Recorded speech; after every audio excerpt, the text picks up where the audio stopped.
The Sherman tank stood silent in the museum courtyard, its olive green paint weathered by time, yet meticulously preserved. Sunlight glinted off the barrel of the 75 millimeter gun as Robert Iron Davidson ran his weathered hand along the cold steel hull. At 85, his movements were slower than when he had commanded such a machine across the battlefields of Europe, but his touch was reverent, like a man greeting an old lover after decades apart. "This old girl saved my life more times than I can count," Davidson said, his voice carrying the weight of memories few living souls still shared. Chuck Hammer Williams, the former heavyweight champion turned documentary host, stood back respectfully. At 6'4", Williams was an imposing figure, but beside the tank and in the presence of Davidson, he seemed to understand his place in the hierarchy of this moment. The camera crew moved silently around them, capturing every angle of this reunion between warrior and machine. "3rd Armored Division," Davidson continued, tapping the spearhead insignia painted on the hull. "They called us the tip of the spear. We were the ones who punched through the German lines when no one else could." Williams nodded, knowing when to stay silent. This wasn't his moment. The nation was about to hear a story that had waited 75 years to be told in full. "Most folks don't realize," Davidson said, climbing with surprising agility onto the tank's hull, "that the 3rd Armored suffered more casualties than any other American armored division. 22,000 men, over 600 tanks destroyed." He patted the steel beneath him. "Each one of these had 5 men inside. 5 young men with mothers and fathers back home praying for them."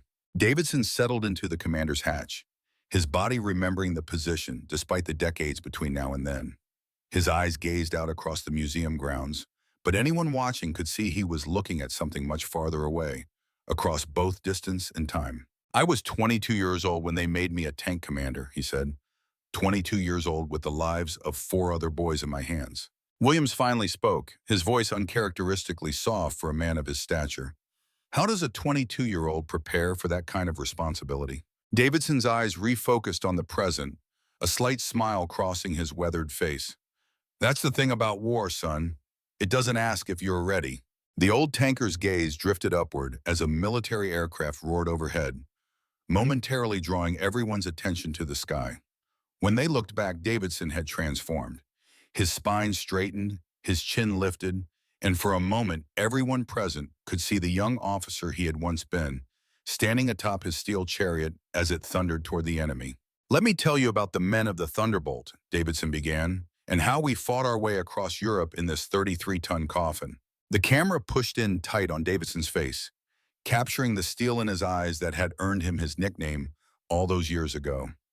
His story was about to unfold, not just for Williams and the crew, but for an America that had begun to forget the true cost of the freedom they enjoyed. Chapter 2, America's Sons. Detroit, 1939. The city pulsed with the rhythmic pounding of machinery, a mechanical heartbeat that echoed through neighborhoods where men built the vehicles that would drive America forward. In one such neighborhood, young Robert Davidson spent his afternoons in his father's garage, hands already blackened with engine grease at 17. "My father was an engineer at the Ford plant," Davidson explained, as archival footage of Detroit's industrial might played across the screen.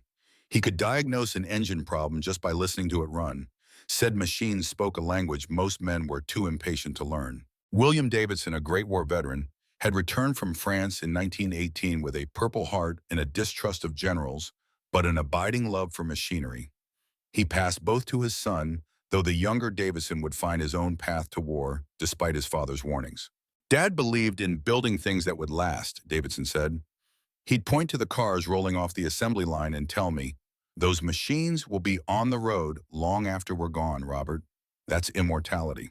The camera lingered on a faded photograph of young Robert, lean and serious, standing beside his father next to a partially disassembled tractor engine. Even then, there was something in his eyes, a determination that seemed to look beyond the garage walls to some distant horizon. "By 16, I could tear down and rebuild any engine Ford made. By 17, I was helping Dad design improvements. He thought I might follow him into engineering." Davidson paused, his weathered hands folding in his lap. Then December 7, 1941, changed everything. The peaceful Sunday afternoon remained vivid in his memory, etched there by the shock that transformed a nation in a matter of hours. Robert had been in the garage, radio playing soft jazz as he worked on the family Oldsmobile. The music stopped abruptly, replaced by a voice trembling with urgency. We interrupt this program to bring you a special news bulletin. The Japanese have attacked Pearl Harbor, Hawaii, by air. The wrench in Robert's hand clattered to the concrete floor.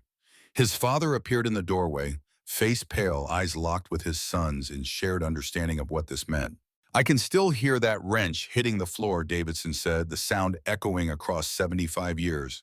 In that moment, everything changed, not just for me, but for every young man in America. The next morning, Robert stood in line at the recruitment office, one of thousands of young men across the country answering their nation's call. His father had argued against it, not from lack of patriotism, but from the hard-earned knowledge of what war truly meant. My father took me aside that night and rolled up his pant leg, Davidson recalled. He had shrapnel scars from a German artillery shell. This is what war looks like up close, he told me. Not like the movies, not like the posters. It's blood and pain and watching your friends die. But Robert couldn't be dissuaded. The attack on Pearl Harbor had awakened something in him, a fierce protectiveness for his country and way of life. When his turn came at the recruitment desk, he stood tall. They asked what skills I had, Davidson said. I told them I could fix any engine ever built. The sergeant looked me up and down and said, "Son, the Army's got just the place for you." William Davidson drove his son to the train station 3 weeks later. Their goodbye was brief, a firm handshake that turned into an embrace neither had expected. He slipped something into my pocket, Davidson remembered. I didn't look at it until the train was halfway to Fort Knox. It was his service medal from the First War, with a note that said, "Come back to us." The train carried Robert Davidson and hundreds of other young men away from their homes and toward an uncertain future. They sang songs and traded stories, their faces a mixture of excitement and apprehension. None of them knew exactly what lay ahead, but all shared a common purpose. "We were just kids," Davidson said softly. "Kids playing at being men. We had no idea what was waiting for us across the ocean. No idea at all." As the train rattled through the American heartland, Robert Davidson gazed out the window at the passing farmland and small towns. He was leaving behind everything familiar, but he felt a certainty that had eluded him before. His path was clear now, illuminated by duty and the desire to protect what he loved. That train ride was the last peaceful moment for a long time, Davidson said. The last time I was just Robert Davidson, a boy from Detroit. By the time I came home, I was someone else entirely. Chapter 3, Forged in Fire. Camp Polk, Louisiana, 1942. The air hung heavy with humidity as hundreds of recruits stood at attention under the merciless southern sun. Drill sergeants barked orders that echoed across the training grounds, their voices carrying the urgency of men who knew their lessons could mean the difference between life and death for these fresh-faced soldiers. Basic training was designed to break you down and build you back up, Davidson explained, as black and white footage of training exercises played across the screen. They needed to erase the civilian and create the soldier, but for us tankers, that was just the beginning. After 8 weeks of basic training, those selected for the Armored Division faced a new challenge, learning to become one with the 33 tons of steel that would be their home, weapon, and potential coffin on the battlefield. The first time I saw the M4 Sherman up close, I was unimpressed, Davidson admitted. I'd been raised on tales of German engineering precision. The Sherman looked boxy, utilitarian, but looks can be deceiving. The M4 Sherman tank was America's primary battle tank during World War II. Standing nearly 10 feet tall, with a length of 19 feet and a width of 9, it was powered by a 400 horsepower engine that could push the behemoth to speeds of up to 30 miles per hour on good terrain. Armed with a 75mm main gun and two .30 caliber machine guns, it represented American industrial might. What made the Sherman special wasn't its armor or its firepower, Davidson said. It was its reliability and ease of repair. We could fix these tanks in the field, sometimes under fire. German tanks might have been technically superior in some ways, but when they broke down, they stayed broken. Training to operate the Sherman was intense. Each 5-man crew had to learn to function as a single organism, with split-second coordination that could determine survival in combat. The commander, gunner, loader, driver, and assistant driver, bow gunner, each had specific duties that had to be performed flawlessly under pressure. We would run drills blindfolded, Davidson recalled. Loading the gun, traversing the turret, communicating targeting information. Your hands had to know what to do even when your eyes couldn't see and your ears were ringing from gunfire. As the weeks progressed, Davidson demonstrated a natural aptitude for tank warfare. His mechanical knowledge gave him insight into the Sherman's capabilities and limitations, while his quick thinking impressed the instructors during tactical exercises. Most of the instructors had never seen actual combat, Davidson noted. They were teaching us from the manual, but there was one, Sergeant Miller, who had been in North Africa. We all knew he was different just by looking at him. He had the 1,000-yard stare. Sergeant James Miller took a special interest in Davidson, recognizing something in the young recruit that set him apart from the others. During one particularly challenging exercise, when Davidson's tank crew successfully completed an objective that had stumped the others, Miller pulled him aside. He told me, "Davidson, you think like a tank commander, not a driver or a gunner. You see the whole battlefield." Davidson paused, the memory still clear. Then he recommended me for officer training. Said the Army needed men who could think, not just follow orders. Officer candidate school was even more demanding than basic training or tank school. For 16 weeks, Davidson was pushed to his physical and mental limits, learning to make decisions that could affect dozens or even hundreds of lives. They taught us tactics and strategy, leadership principles, military history, Davidson said. But the most important lesson was learning to live with the weight of command, knowing your decisions determined who lived and who died. Davidson graduated from OCS at the age of 22, one of the youngest in his class to earn a commission as a second lieutenant. His first assignment was to the 3rd Armored Division, the Spearhead Division, which was preparing for deployment to the European theater. When they pinned those gold bars on my shoulders, Davidson remembered, my first thought wasn't pride or accomplishment.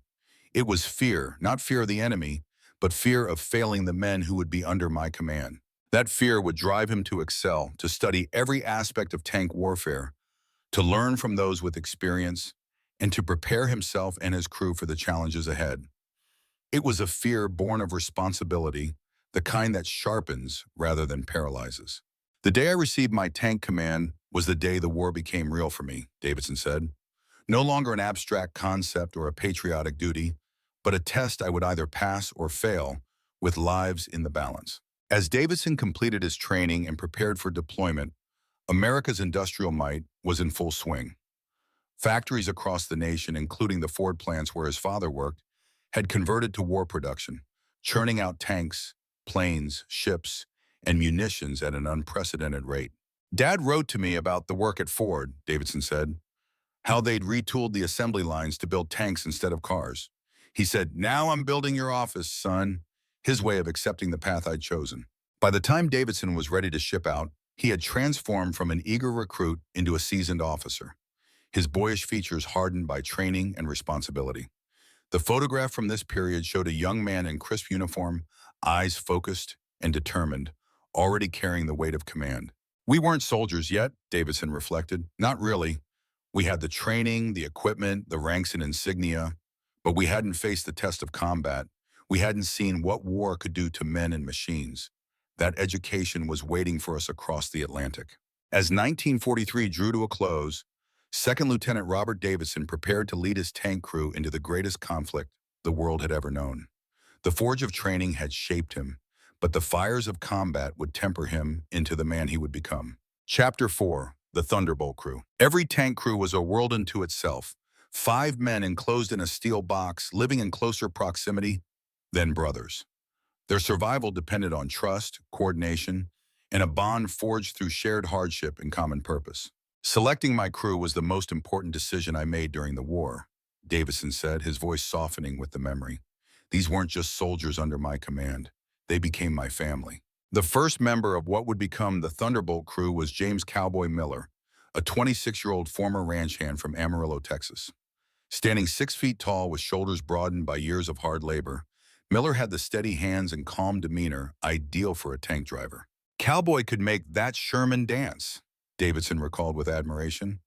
33 tons of steel, and he handled it like it was a quarter horse. He had this instinct for terrain, could feel the ground through the treads somehow. Miller had been working cattle drives since he was 14, dropping out of school to help support his family during the Depression. He'd enlisted the day after Pearl Harbor, leaving behind a small ranch and a sweetheart who promised to wait. He carried her picture in his helmet liner, Davidson said.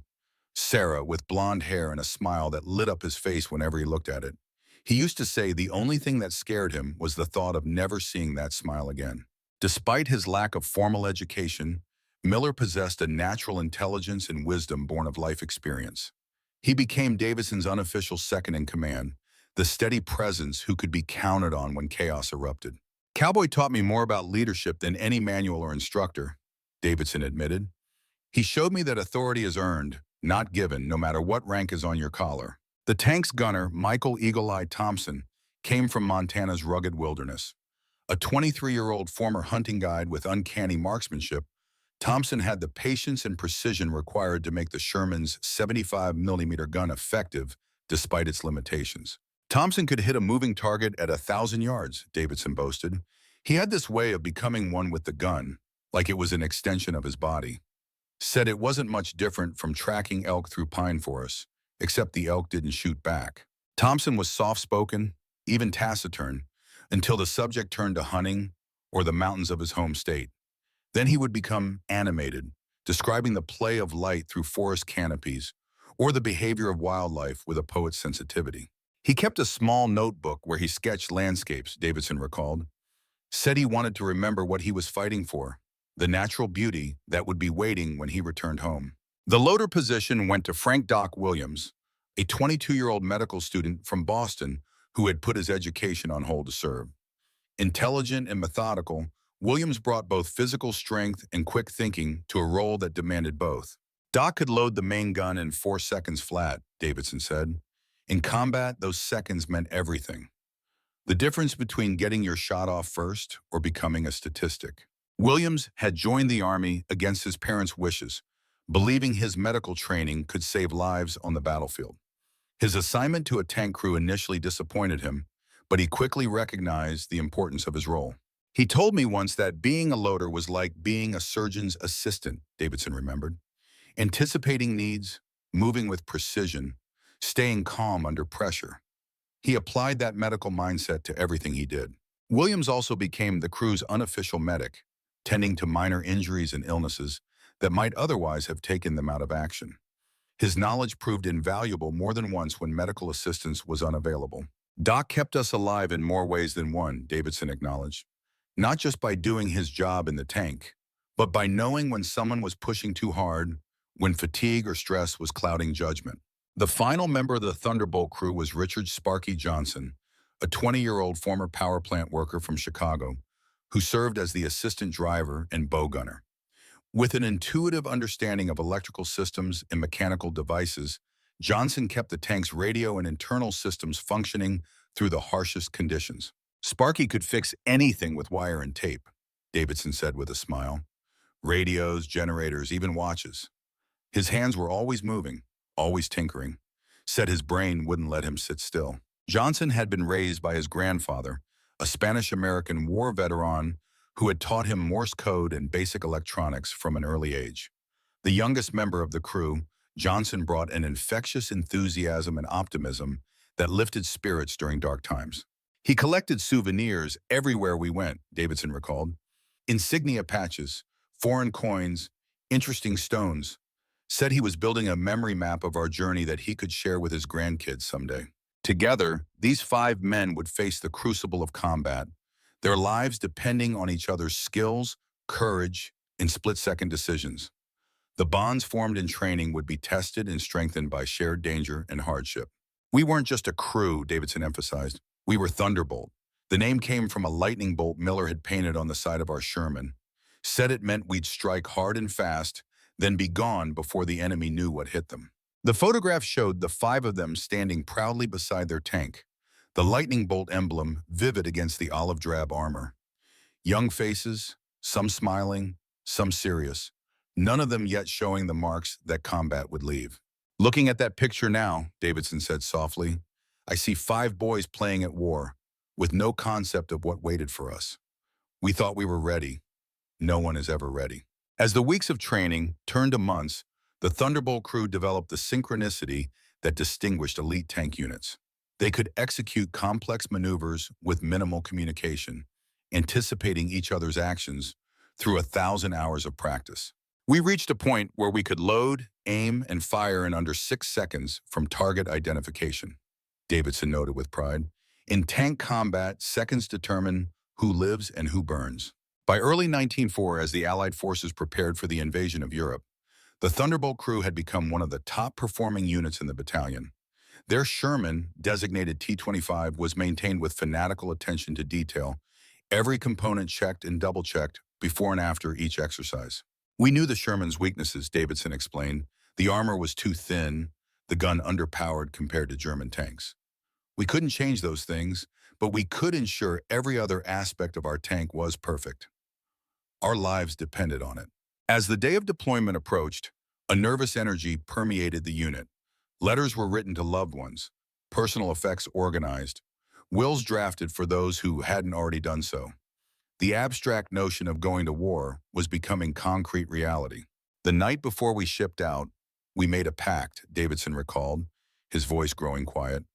We promised that whoever survived would make sure the stories of the others were told, that their families would know how they lived and fought, not just how they died. None of them could know then who would fulfill that promise, or what trials awaited them across the Atlantic. They were America's sons, raised during the Depression, hardened by training, bound by brotherhood, and committed to a cause greater than themselves. We were ready, Davidson said, though his eyes suggested otherwise, as ready as we could be without having faced the real thing. But no amount of training can prepare you for the first time you see a tank brew up with men inside, or hear the screams of the burned. The Thunderbolt crew sailed toward destiny, 5 among millions, their individual stories part of the vast tapestry of the greatest conflict in human history. What set them apart was not just their skill or determination, but the unbreakable bond they formed, a brotherhood that would be tested in the fires of war. Chapter 5. Crossing the Ocean. The Atlantic crossing began in February 1944, as the Liberty ship SS William Bradford pulled away from the New York harbor, laden with men, equipment, and the weight of a nation's expectations. Standing at the rail, Lieutenant Robert Davidson watched the Statue of Liberty recede into the distance, a symbol of everything they were leaving behind and fighting to preserve. The mood was solemn, Davidson recalled. We were joking and putting on brave faces, but every man on that ship was thinking the same thing. Will I ever see home again? The Liberty ships were the workhorses of the Allied war effort, mass-produced cargo vessels designed for efficiency rather than comfort. Built in as little as 42 days, these ships carried everything from tanks and ammunition to food and medical supplies across submarine-infested waters. We were packed in like sardines, Davidson said. 500 men in a space designed for half that number. The bunks were stacked 4 high, the air thick with the smell of sweat, cigarette smoke, and seasickness. For many of the men, including several in Davidson's crew, this was their first time at sea. The rolling motion of the ship took its toll, with seasickness claiming numerous victims during the first days of the voyage. Doc Williams was hit particularly hard, Davidson remembered. Ironic for our medical man to be the one turning green. Cowboy teased him mercilessly until he himself succumbed on the 3rd day. Then it was Doc's turn for revenge. The convoy consisted of 26 ships, including destroyers and corvettes for protection against the German U-boat threat. They traveled in a carefully maintained formation, zigzagging to make targeting more difficult for submarines, maintaining radio silence except for emergencies. The Navy boys told us the U-boats were mostly contained by 1944, but you couldn't convince the men of that when they were standing watch at night, staring out at black water and imagining periscopes. Life aboard ship fell into a routine of meals, training sessions, equipment maintenance, and whatever diversions the men could create. Card games were constant, with fortunes and cigarettes won and lost. Boxing matches were organized on the deck when weather permitted. Books passed from hand to hand until they fell apart. We held tank drills using chalk outlines on the deck, Davidson explained. The crew would go through loading and firing procedures, practice commands and responses, anything to stay sharp and keep our minds occupied. In the evenings when duty allowed, the men would gather to share stories of home, plans for after the war, or simply to enjoy moments of camaraderie before the trials ahead. It was during these quiet times that the bonds between them strengthened most. Sparky Johnson had a harmonica, Davidson said, smiling at the memory. Not much bigger than a matchbox, but he could make that thing sing. In the evenings, he'd play tunes from home, and for a little while, the war seemed far away. On the 8th day of their crossing, the reality of their situation came crashing back. In the pre-dawn hours, an alarm shattered the quiet, sending men scrambling to battle stations or muster points. A German U-boat had been detected nearby, and 2 ships at the edge of the convoy had been targeted. I made it to the deck in time to see the SS Robert Peary listing badly, Davidson recalled, his voice tightening. She'd taken a torpedo amidships. The second ship, the John Adams, was already going down by the stern. Destroyers raced to drop depth charges while rescue operations began for the survivors in the water. From the rail of the William Bradford, Davidson and his men watched helplessly as fellow soldiers struggled in the frigid Atlantic, many weighed down by equipment or unable to swim. The sea was rough, 8-foot swells at least, Davidson said. Men were disappearing under the waves even as rescue boats tried to reach them. The water temperature was barely above freezing, survival time measured in minutes, not hours. The William Bradford continued on course as ordered, unable to stop without endangering the entire convoy. For those watching from the deck, the sense of vulnerability and mortality was overwhelming. We lost 87 men from those 2 ships, Davidson said quietly. 87 who never even saw the enemy, never fired a shot in combat. That night, no one played cards or harmonicas. The war had found us before we even reached Europe. The remainder of the voyage was marked by increased vigilance and a more somber atmosphere. The men spoke less of home and more of the task ahead, as if acknowledging that looking backward was a luxury they could no longer afford. Cowboy Miller changed after that night, Davidson noted, became more serious, more focused. He told me he'd realized that all his skill as a driver, all our training together, might not matter against the random cruelty of war. A torpedo, a mine, a stray shell, and none of it would make a difference. On the 11th day, land was sighted, the coast of England appearing first as a smudge on the horizon and gradually resolving into the white cliffs of Dover. For men who had seen nothing but ocean for nearly 2 weeks, the sight prompted spontaneous cheers. England didn't look real at first, Davidson recalled.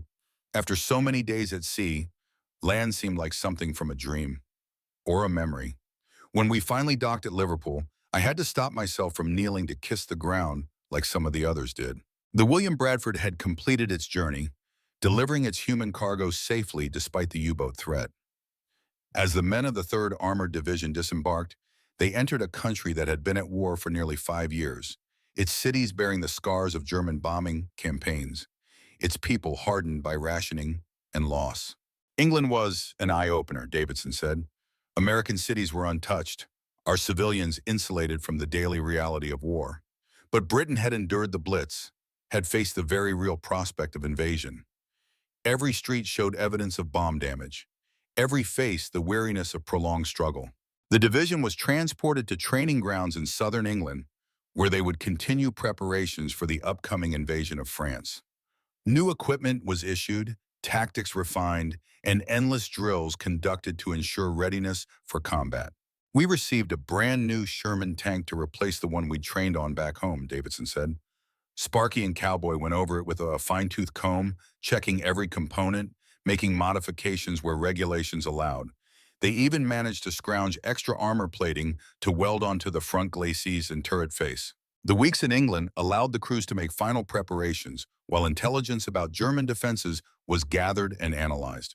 Maps were studied, objectives memorized, contingencies planned for every foreseeable complication. We knew the invasion was coming, but not when or exactly where, Davidson explained. Security was tight. Even officers of my rank were told only what we absolutely needed to know. The fear of German intelligence gathering was constant. As spring progressed into early summer, tension mounted. Everyone sensed the enormous operation building around them, the gathering of men and materials on an unprecedented scale. The atmosphere was electric with anticipation and apprehension. By June, you could feel it in the air, Davidson said. This massive coiled spring of men and machines ready to be unleashed. We'd been training for almost 2 years by then. We were ready to do what we'd come to do, ready to stop preparing and start fighting. On June 5, 1944, the orders finally came. The Thunderbolt crew, along with the rest of their battalion, was directed to prepare for immediate embarkation. The tanks were waterproofed with special sealant compounds and extended air intakes for waiting operations. We knew then that this was it, Davidson said. The invasion we'd been training for was happening, and we were going to be part of it. Not in the first wave, thankfully, but soon after. That night, as the enormous Allied armada prepared to cross the Channel, Davidson gathered his crew for a final briefing. In the privacy of their barracks, away from the larger groups, he spoke candidly about what lay ahead. I told them the truth as I understood it, Davidson remembered, that we were facing the most heavily defended coastline in history, that casualties would be high, that some of us might not make it back, but also that what we were doing mattered, that it would help end the Nazi regime and free millions of people from tyranny.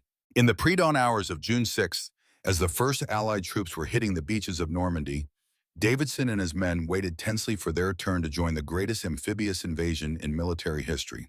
We listened to the reports coming in, trying to gauge how the landings were going, Davidson said. The news was mixed, some beaches taken with minimal resistance, others, like Omaha, turning into bloodbaths. We didn't know then if we'd be reinforcing success or being thrown into a disaster. By late afternoon, their orders came through. They would embark the following morning, heading for Omaha Beach to reinforce the hard-won American foothold. As they prepared their equipment and checked their personal weapons one last time, each man confronted his own fears and made peace with whatever fate awaited across the Channel. That last night in England, I wrote letters to my parents and my girl back home, Davidson said, just in case. Most of the men did the same. We didn't talk about it, but we all knew what those letters meant. Dawn broke clear on June 7th as the men of the 3rd Armored Division boarded the LST's landing ship tank that would carry them and their Shermans to France.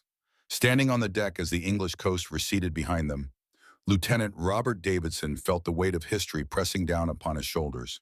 I remember thinking, this is what Dad felt in 1918, Davidson said.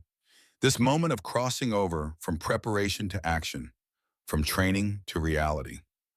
The knowledge that whatever happened next would change us forever, one way or another.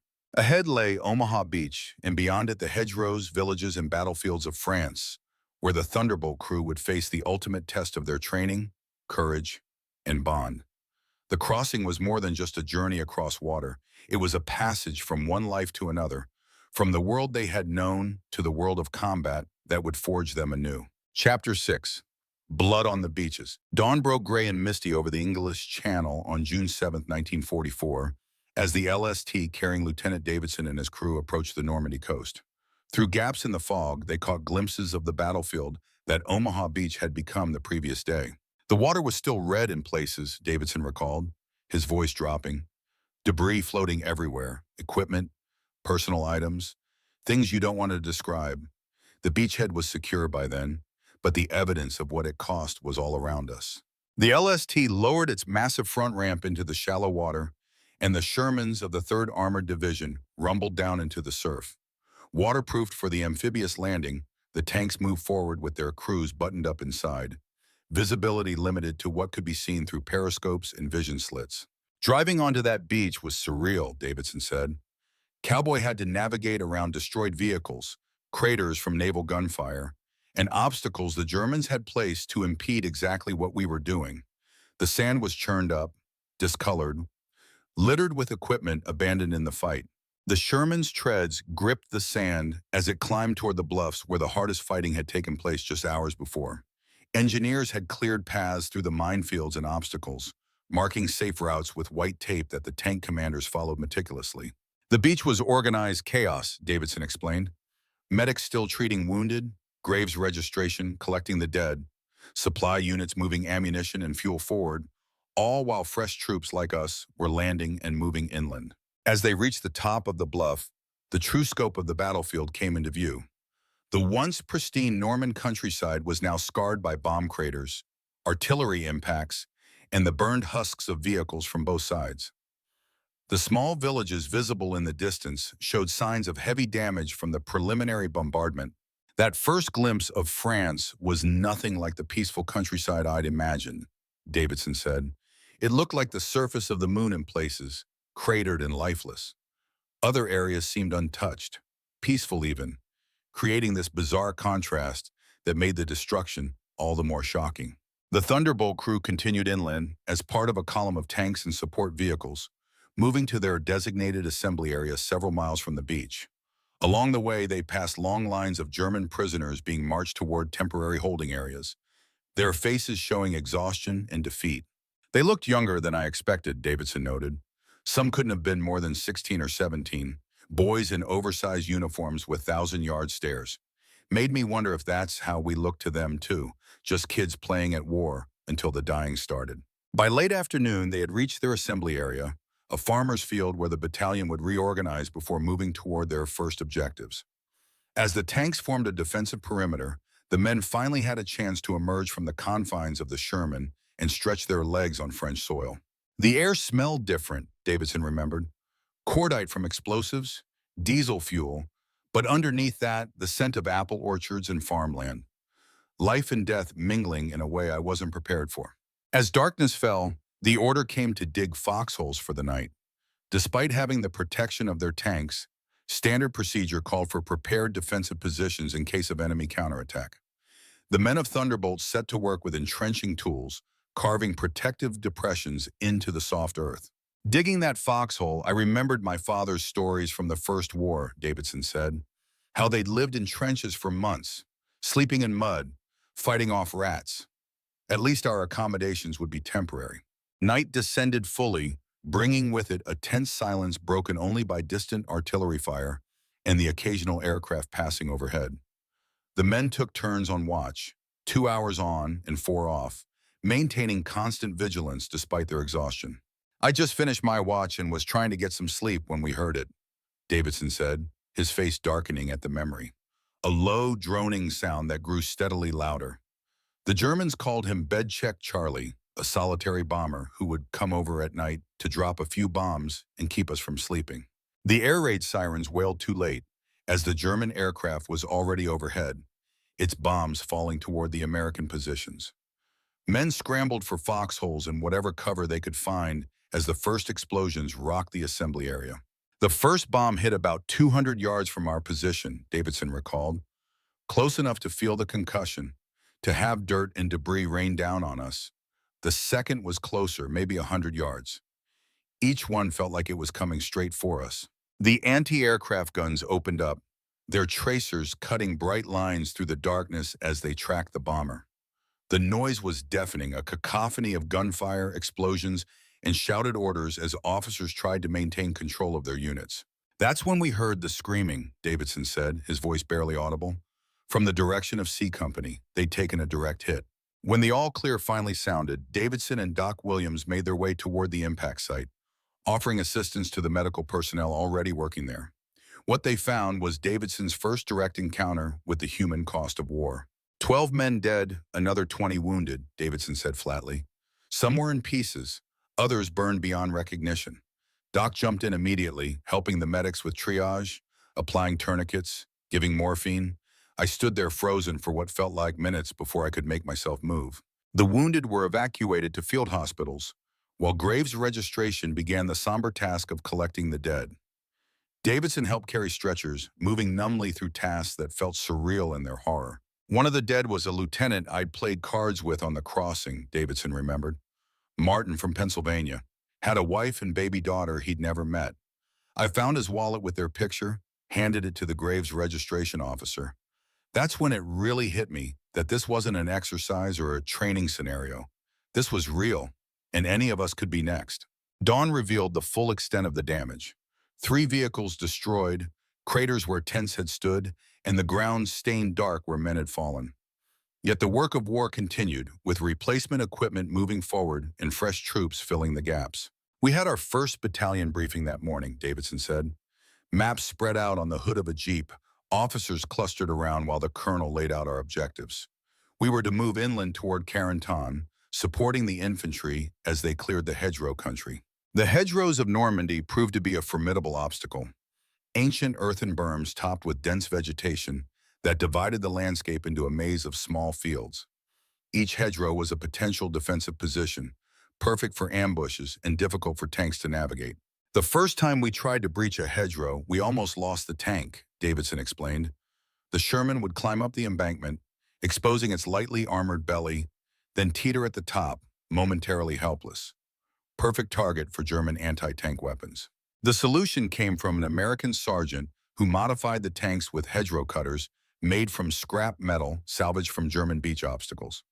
These improvised devices allowed the Shermans to punch through the hedgerows rather than climb over them. Sparky and Cowboy installed our hedgerow cutter the second day, Davidson said, transformed our effectiveness immediately.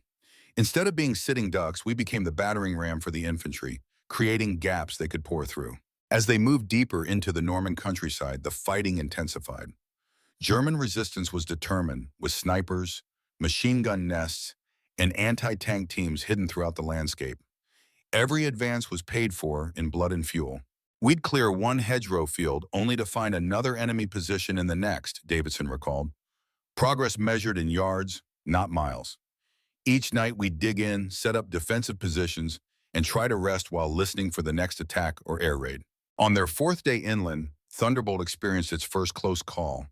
Moving to support an infantry company pinned down by machine gun fire, they rounded a bend in a narrow country lane and came face to face with a German Panzer IV tank. Time seemed to stop, Davidson said. They were no more than 70 yards away, their gun already turning toward us. Thompson was on it instantly, traversing our turret while I shouted range and target info. We fired almost simultaneously. The German shell struck the ground beside the Sherman, sending up a geyser of dirt and rock that hammered against the hull. The American 75mm round hit the Panzer's turret but glanced off at an angle, failing to penetrate. Cowboy backed us behind a stone building before they could fire again, Davidson continued. Thompson adjusted his aim, waiting for my command. When we pulled forward again, we caught them traversing to find us. Second shot hit their drive sprocket, immobilized them. Third shot penetrated the hull. The disabled Panzer erupted in flames as its ammunition cooked off, the crew attempting to escape through hatches. Infantry on both sides opened fire, turning the country lane into a kill zone. 2 of their crew made it out, Davidson said quietly. The rest burned with their tank. You could hear them screaming inside. That sound stays with you. The engagement was brief but intense, a microcosm of the brutal tank warfare that characterized the campaign. For the Thunderbolt crew, it was both validation of their training and a sobering reminder of the thin line between victory and destruction. After that first tank kill, something changed in all of us, Davidson reflected. There was a new tension, a heightened awareness that each encounter could end the same way for us. We became more methodical, more careful. The recklessness of inexperience burned away. As June turned to July, the Allied forces slowly expanded their foothold in Normandy, pushing back the German defenders in a series of bloody engagements. The 3rd Armored Division,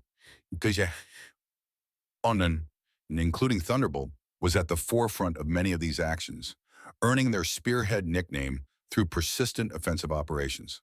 By mid-July, we'd settled into a rhythm of combat, Davidson said. Move forward, engage enemy positions, support infantry clearance, establish night defensive positions, then repeat the next day. The fear never went away, but it became familiar, manageable. The cost was high. Of the original 40 tanks in Davidson's company, 12 had been destroyed by enemy action, with 27 crewmen killed and many more wounded. Replacements arrived regularly, fresh-faced and terrified, to be integrated into veteran crews. You could always spot the new arrivals, Davidson noted. They had clean uniforms and a look of shock when they saw the conditions we lived in. Most importantly, they hadn't learned yet to take cover at the first sound of incoming artillery. Through it all, the Thunderbolt crew remained intact, their tank bearing new scars and patches, but still operational. Davidson attributed their survival to a combination of skill, caution, and blind luck, acknowledging that many equally capable crews had been lost to the unpredictable fortunes of war. We didn't talk about it much, Davidson said, but we all knew we were beating the odds just by staying alive. Every day we survived was another small victory, another chance to make it home when this was all over. As July drew to a close, the Allied forces prepared for Operation Cobra, a major offensive aimed at breaking out of the Normandy Peninsula and driving into the heart of France.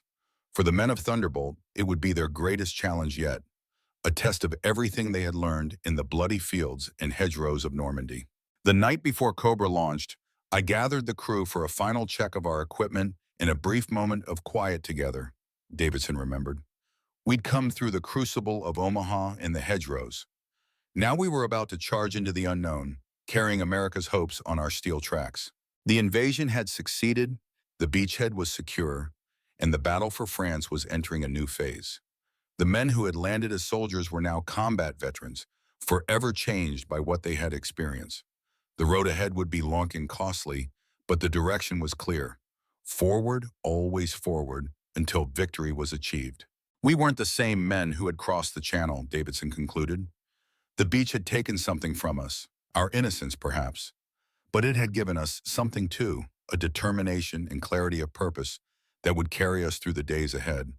We had seen the worst and survived. Now we were ready for whatever came next. The morning sun warmed Lieutenant Robert Davidson's face as he stood in the commander's hatch of Thunderbolt, surveying the rolling French countryside through his binoculars. His Sherman tank led a column from the 3rd Armored Division, the spearhead of an advance into territory still firmly held by German forces. This was the moment everything changed, Davidson recalled, his weathered hands gripping the arms of his chair as he spoke to the documentary crew. Until then, combat had been chaotic but somewhat distant. That morning, July 26, 1944, was when I truly understood what tank warfare meant. Operation Cobra had begun the previous day with massive aerial bombardment of German positions. Now ground forces were exploiting the disruption, punching through enemy lines towards Saint-Lô. Intelligence suggested at least 2 Panzer IVs and an infantry company with anti-tank weapons defended the small farming village ahead. The column had advanced about 2 miles when the first shots rang out. A German 80mm anti-tank gun, masterfully camouflaged in a copse of trees, opened fire. The first shell struck just yards from Thunderbolt, showering the tank with dirt and stone fragments. I dropped down into the turret and sealed the hatch, Davidson recalled. Cowboy immediately executed a zigzag maneuver, making us a harder target while maintaining forward progress. Thompson traversed the turret toward the muzzle flash he'd spotted, and I gave the command to fire. The Sherman's 75mm gun roared to life, the sound deafening inside the confined space. Doc Williams loaded another shell almost before the first casing had been ejected, his movements fluid despite the adrenaline of combat. Our first shot was wide by about 10 yards, Davidson admitted. Thompson adjusted, and the second round landed closer. By then, other tanks in our column had joined the fight, their guns adding to the cacophony. The third shot from Thunderbolt found its mark, striking the German gun emplacement directly. The explosion sent debris skyward, and through his periscope, Davidson saw German soldiers fleeing. As they pressed forward, resistance stiffened. German infantry emerged from concealed positions, firing Panzerfaust anti-tank rockets. 2 tanks in the column were hit, one disabled with a thrown track, the other erupting into flames as a rocket penetrated its thinner side armor. The first time you see a tank brew up with the crew inside, Davidson paused, his eyes distant. The ammunition cooks off, secondary explosions as each shell detonates. And sometimes, if they're not killed instantly, you hear the screaming as they try to escape through hatches engulfed in flames. The surviving tanks pressed the attack, machine guns chattering as they suppressed German infantry. The village came into view, stone buildings clustered around a small church with a partially destroyed spire. We were about 400 yards from the village when we encountered the Panzers, Davidson continued. 2 Panzer IVs emerged from behind buildings, their long 75mm guns already traversing toward our column. Thompson spotted them first, alerted me with a shout I can still hear in my dreams. The German tanks had the advantage of prepared positions and superior armor. Davidson ordered Cowboy to move behind a stone farmhouse for cover while coordinating with other tanks. Sergeant Wallace would move to the left flank, Lieutenant Brooks would create a diversion, and Thunderbolt would emerge from cover to engage once the Germans were focused elsewhere. Brooks' Sherman fired smoke shells to obscure the battlefield, then retreated behind a hedgerow, drawing one Panzer's attention. Wallace moved into position on the German left, while Thunderbolt prepared to emerge from the right. I gave Cowboy the order to advance, Davidson said. We rolled out from behind the farmhouse at 15 miles per hour, Thompson already traversing the turret. We fired almost simultaneously with Wallace's tank, catching the Germans in a deadly crossfire. Thunderbolt's shell struck the Panzer's turret where it joined the hull, finding a vulnerable point. The German tank shuddered to a halt, smoke pouring from open hatches as the crew attempted to escape. Wallace's shot disabled the 2nd Panzer's gun. It was over in less than 2 minutes, Davidson noted. 2 German tanks destroyed, their supporting infantry either killed, wounded, or retreating. We'd lost 2 Shermans and had 3 more damaged. A victory by cold calculation, but the cost was always high. The Americans secured the village by midday. Engineers moved forward to clear mines while intelligence officers interrogated the few German prisoners. That first major tank battle taught us invaluable lessons, Davidson reflected. The Sherman's limitations were clear, but so were its strengths. We were faster, more reliable, and our crews were developing tactics to overcome technical disadvantages. The success contributed to Operation Cobra's broader achievements as Allied forces broke through German defenses. For the Thunderbolt crew, it marked their transition from nervous novices to battle-hardened veterans. By that evening, we were different men, Davidson said. No training can fully prepare you for the reality of combat, for making split-second decisions that determine who lives and dies. We'd crossed a threshold, seen what we were capable of, both the professional skill and the capacity for destruction. Chapter 8, Steel Enemy. August 1944 brought sweltering heat as the Allied advance continued eastward. On August 12th, Thunderbolt was advancing near Saint-Hilaire when reconnaissance reported troubling news. A German heavy tank unit moving to intercept. The radio crackled with words we all dreaded. Tiger tanks, at least 3, Davidson recalled. Every tanker knew what that meant. The Tiger was the apex predator, its 88mm gun capable of penetrating a Sherman's armor at ranges exceeding 2,000 yards. Davidson called his crew to attention, sharing the intelligence and ensuring everyone understood the gravity of the situation. The Tigers would be supported by infantry and possibly lighter armored vehicles, a formidable force designed to blunt the American advance. I won't pretend we weren't afraid, Davidson admitted. Anyone who says they faced Tigers without fear is either lying or insane, but fear can be channeled into heightened awareness and determination. American commanders quickly developed a plan. Rather than meeting the Tigers head-on, suicidal given the disparity in armor and firepower, they would attempt to outflank the German force, approaching from multiple directions to target the Tigers' more vulnerable side and rear armor. We split into 3 groups, Davidson explained. One to maintain contact from a safe distance. The other 2 would circle wide to the north and south, approaching through dead ground the German gunners couldn't observe. Thunderbolt was assigned to the southern flanking force. After an hour of careful movement, Davidson's force reached their attack position, a ridgeline overlooking where the Tigers were expected. Using binoculars, he scanned the terrain, soon spotting the distinctive silhouette of a tiger warren partially concealed among farm buildings. The first sight of a tiger in the wild is something you don't forget, Davidson said. Like seeing a predator from another age, something primeval and terrifying. 60 tons of German engineering designed for one purpose, destroying tanks like ours. He could see 2 Tigers, with a third suspected behind the farmhouse. They were supported by a platoon of infantry and 2 smaller armored vehicles. The Germans had established a defensive position, expecting an American advance along the main road. We had achieved surprise, Davidson noted. They were oriented toward where they expected us, not where we actually were. It was now a matter of coordinating our attack to hit them simultaneously from multiple directions before they could react. Using the radio, Davidson confirmed the northern flanking force was in position. At precisely 14:30 hours, artillery fire landed near the German position, drawing their attention forward. That was our signal, Davidson said. I ordered our 5 tanks to advance over the ridgeline in echelon formation, each offset to prevent the Germans from targeting more than 1 tank with a single shot. The Shermans crested the ridge at 30 yards apart, guns already trained on the German position. The Tigers began to traverse their turrets toward this unexpected threat, but the heavy turrets moved slowly, giving the Americans precious seconds to fire first. I designated targets by radio, Davidson recalled. Thompson had our target ranged before I finished speaking. At Davidson's command, the Shermans fired almost simultaneously. Thunderbolt's 75mm shell struck the left Tiger's track assembly, not penetrating, but immobilizing the vehicle. Other shells hit various parts of the German position, causing confusion. The northern flanking force appeared just as planned, Davidson continued. Suddenly, the Germans were taking fire from 2 directions, their carefully prepared position now a trap. The immobilized Tiger returned fire, its 88mm shell passing so close to Thunderbolt's turret that Davidson could hear the air displacement. Thompson adjusted aim and fired again, striking the same Tiger at the junction between turret and hull. You could see the turret ring jam, Davidson said. The Tiger could still fire but couldn't traverse to track targets. It was effectively limited to a narrow arc directly ahead. The battle intensified as both sides maneuvered. The mobile Tiger began retreating toward the farmhouse while still engaging. One Sherman from the northern force took a direct hit from the 88mm gun, the shell penetrating cleanly through the front armor. T-26 was gone in an instant, Davidson said quietly. Direct hit to the ammunition storage. The explosion was total. Nothing left but scattered debris and a crater. Despite the loss, American forces pressed their advantage.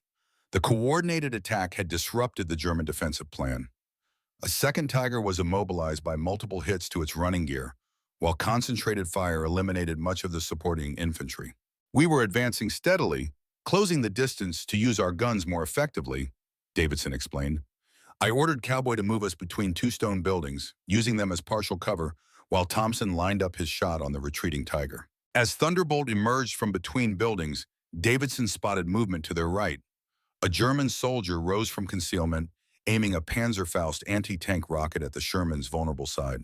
I shouted for Cowboy to reverse, but there wasn't time, Davidson recalled. Before Sparky could traverse the bow machine gun, there was a flash and impact that rocked the entire tank. The Panzerfaust struck Thunderbolt's side at an oblique angle, detonating without fully penetrating.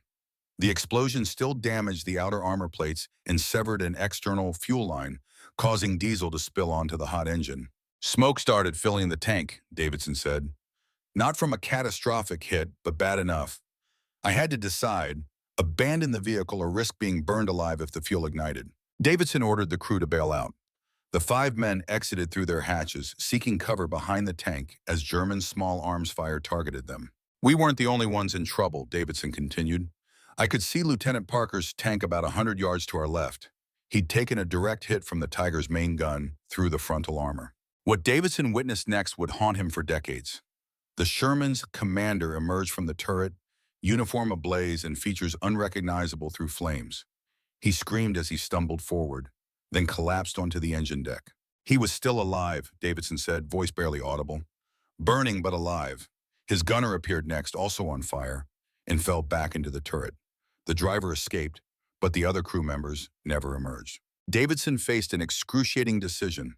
The disabled Tiger was still firing, its 88mm gun targeting American tanks with methodical precision. His own crew was pinned down, unable to reach Parker's burning tank without crossing open ground under enemy fire. I had to choose between attempting to save Parker and his crew or keeping my own men alive, Davidson said. It's the kind of decision no training prepares you for. Davidson ordered Thompson and Williams to provide covering fire while he and Cowboy made a dash toward the burning tank. They covered half the distance when the Sherman's ammunition began to cook off, secondary explosions ripping through the already damaged vehicle. We were thrown to the ground, Davidson recalled. When I looked up, there was nothing left to save. Parker and his crew were gone, and we were exposed with the Tiger still active. A shell landed 20 yards away, showering them with dirt and shrapnel. Cowboy was struck in the arm by a fragment as they scrambled back to their disabled tank. That moment changed something in me, Davidson admitted.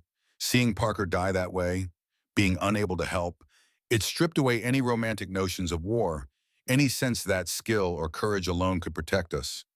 Death was random, brutal, and always too close. The battle continued around them as other Shermans pressed the attack. Artillery support finally arrived, targeting the German position with a barrage that forced the surviving Tiger to retreat. By late afternoon, the engagement was over, with 2 Tigers destroyed and 1 escaped. We lost 3 Shermans and 14 men, Davidson summarized. The price of victory against superior German armor was always steep. But we learned valuable lessons. Never alone, never head-on, always using mobility and coordinated attacks from multiple directions. As evening fell, recovery vehicles arrived to retrieve the damaged Thunderbolt. The hull could be salvaged, though requiring extensive repairs. In the meantime, Davidson and his crew would be assigned a replacement Sherman. That night, as we waited for transport back to the assembly area, Cowboy asked me a question I'll never forget. Davidson said, "Lieutenant, how do we beat those monsters if we can't penetrate their armor?" I told him the truth. We don't fight fair. We use everything we have, every advantage, because they sure as hell will. That philosophy would guide the Thunderbolt crew through campaigns ahead. They couldn't match German tanks in armor or firepower, but they could outthink, outmaneuver, and outlast them. a strategy born of necessity and refined through blood and fire. Chapter 9, Blood Lessons. The weeks following the Tiger encounter brought significant changes. Their damaged Sherman was sent for extensive repairs, and Davidson's crew received a brand new M4A3E8 Easy 8 Sherman with the improved 76mm high-velocity gun. The Easy 8 was a revelation, Davidson explained, eyes brightening at the memory.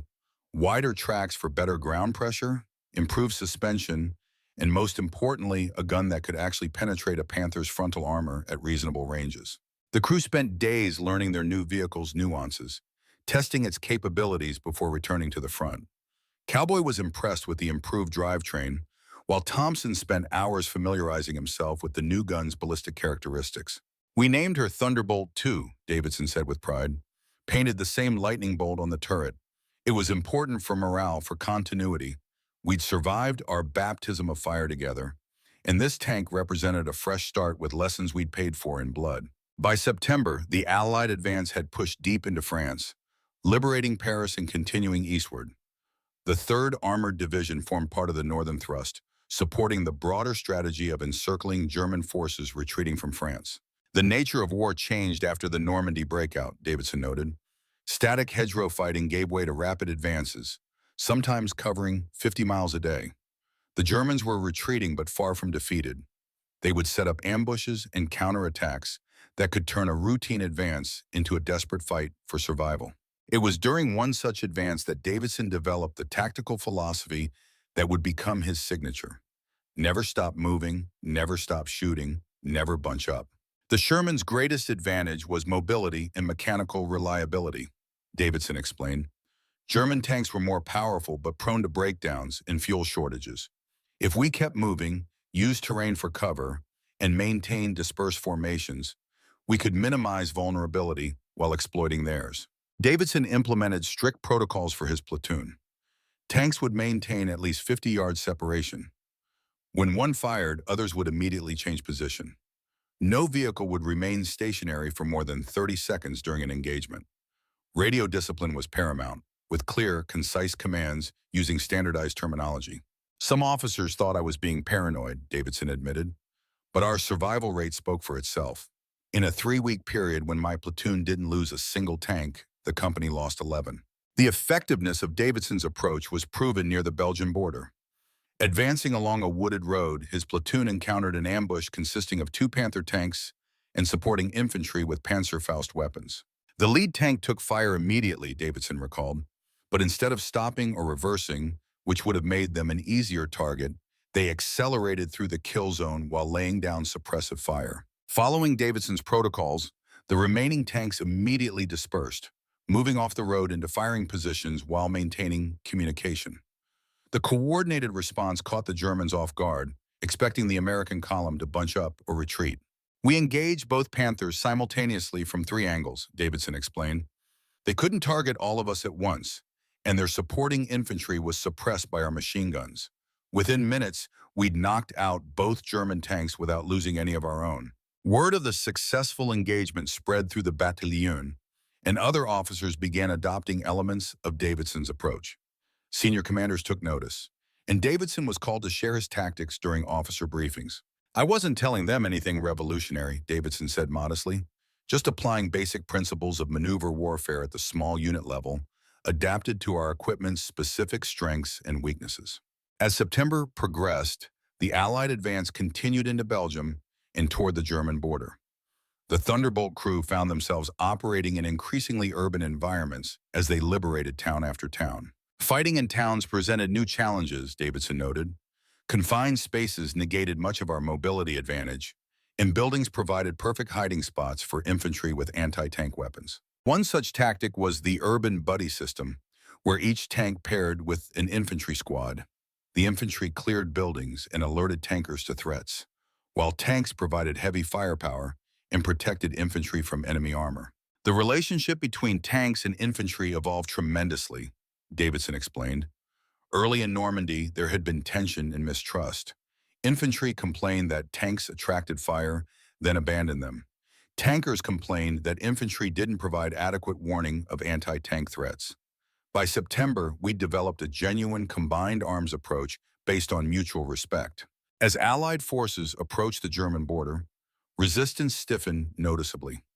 The Wehrmacht, fighting now to defend their homeland, contested every mile with increasing determination. "We could feel the change," Davidson said. "The Germans we'd been chasing across France suddenly stood their ground, counterattacked more frequently, fought with greater discipline. They knew they were defending home soil, and it showed." This renewed German resolve was demonstrated during an engagement near the Siegfried Line.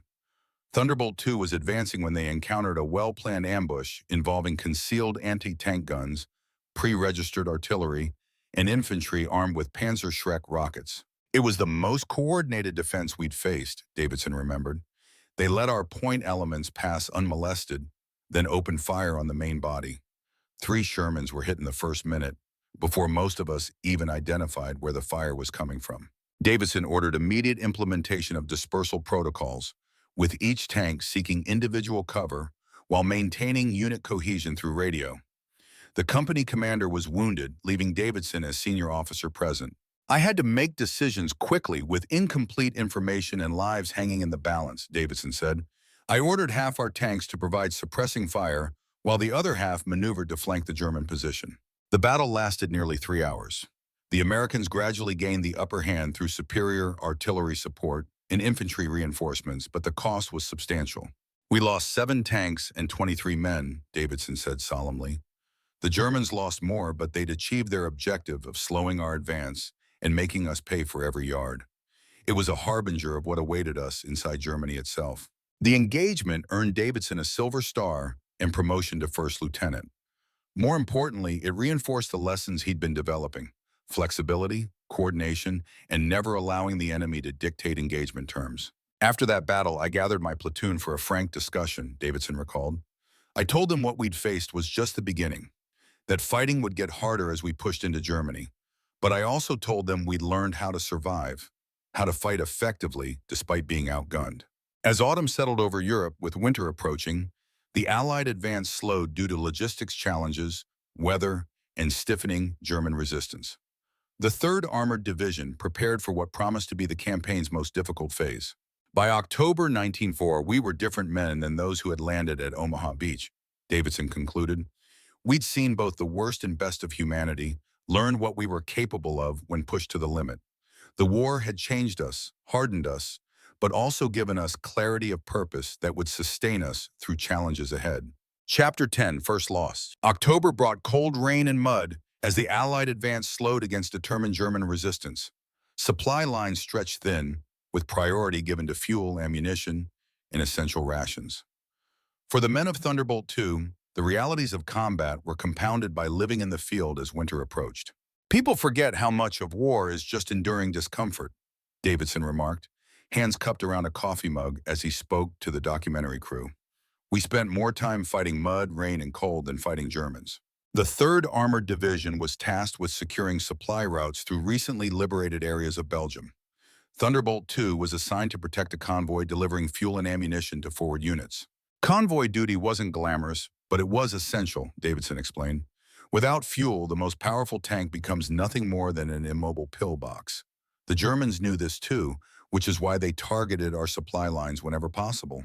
The convoy consisted of 20 trucks carrying gasoline and artillery shells, escorted by Davidson's platoon of 4 Shermans and a squad of infantry and half-tracks. Their route took them through small villages and dense forests where visibility was limited and ambush possibilities abundant. As the convoy approached a crossroads village named Reikersburg, the lead tank reported a roadblock ahead, a fallen tree blocking their road. Standard German tactic, forcing the convoy to stop in a predetermined kill zone. "I ordered the convoy to halt at a safe distance while we assessed," Davidson said. Something felt wrong. The road had been clear according to earlier reports. A tree doesn't just fall across a road at the perfect spot to block a convoy. Davidson deployed his tanks and infantry to secure the area while engineers moved forward to clear the obstruction. Thunderbolt II took position on a small rise overlooking the roadblock. "I had Thompson scanning the tree line through his sight while Sparky monitored the radio for reports of enemy activity," Davidson explained.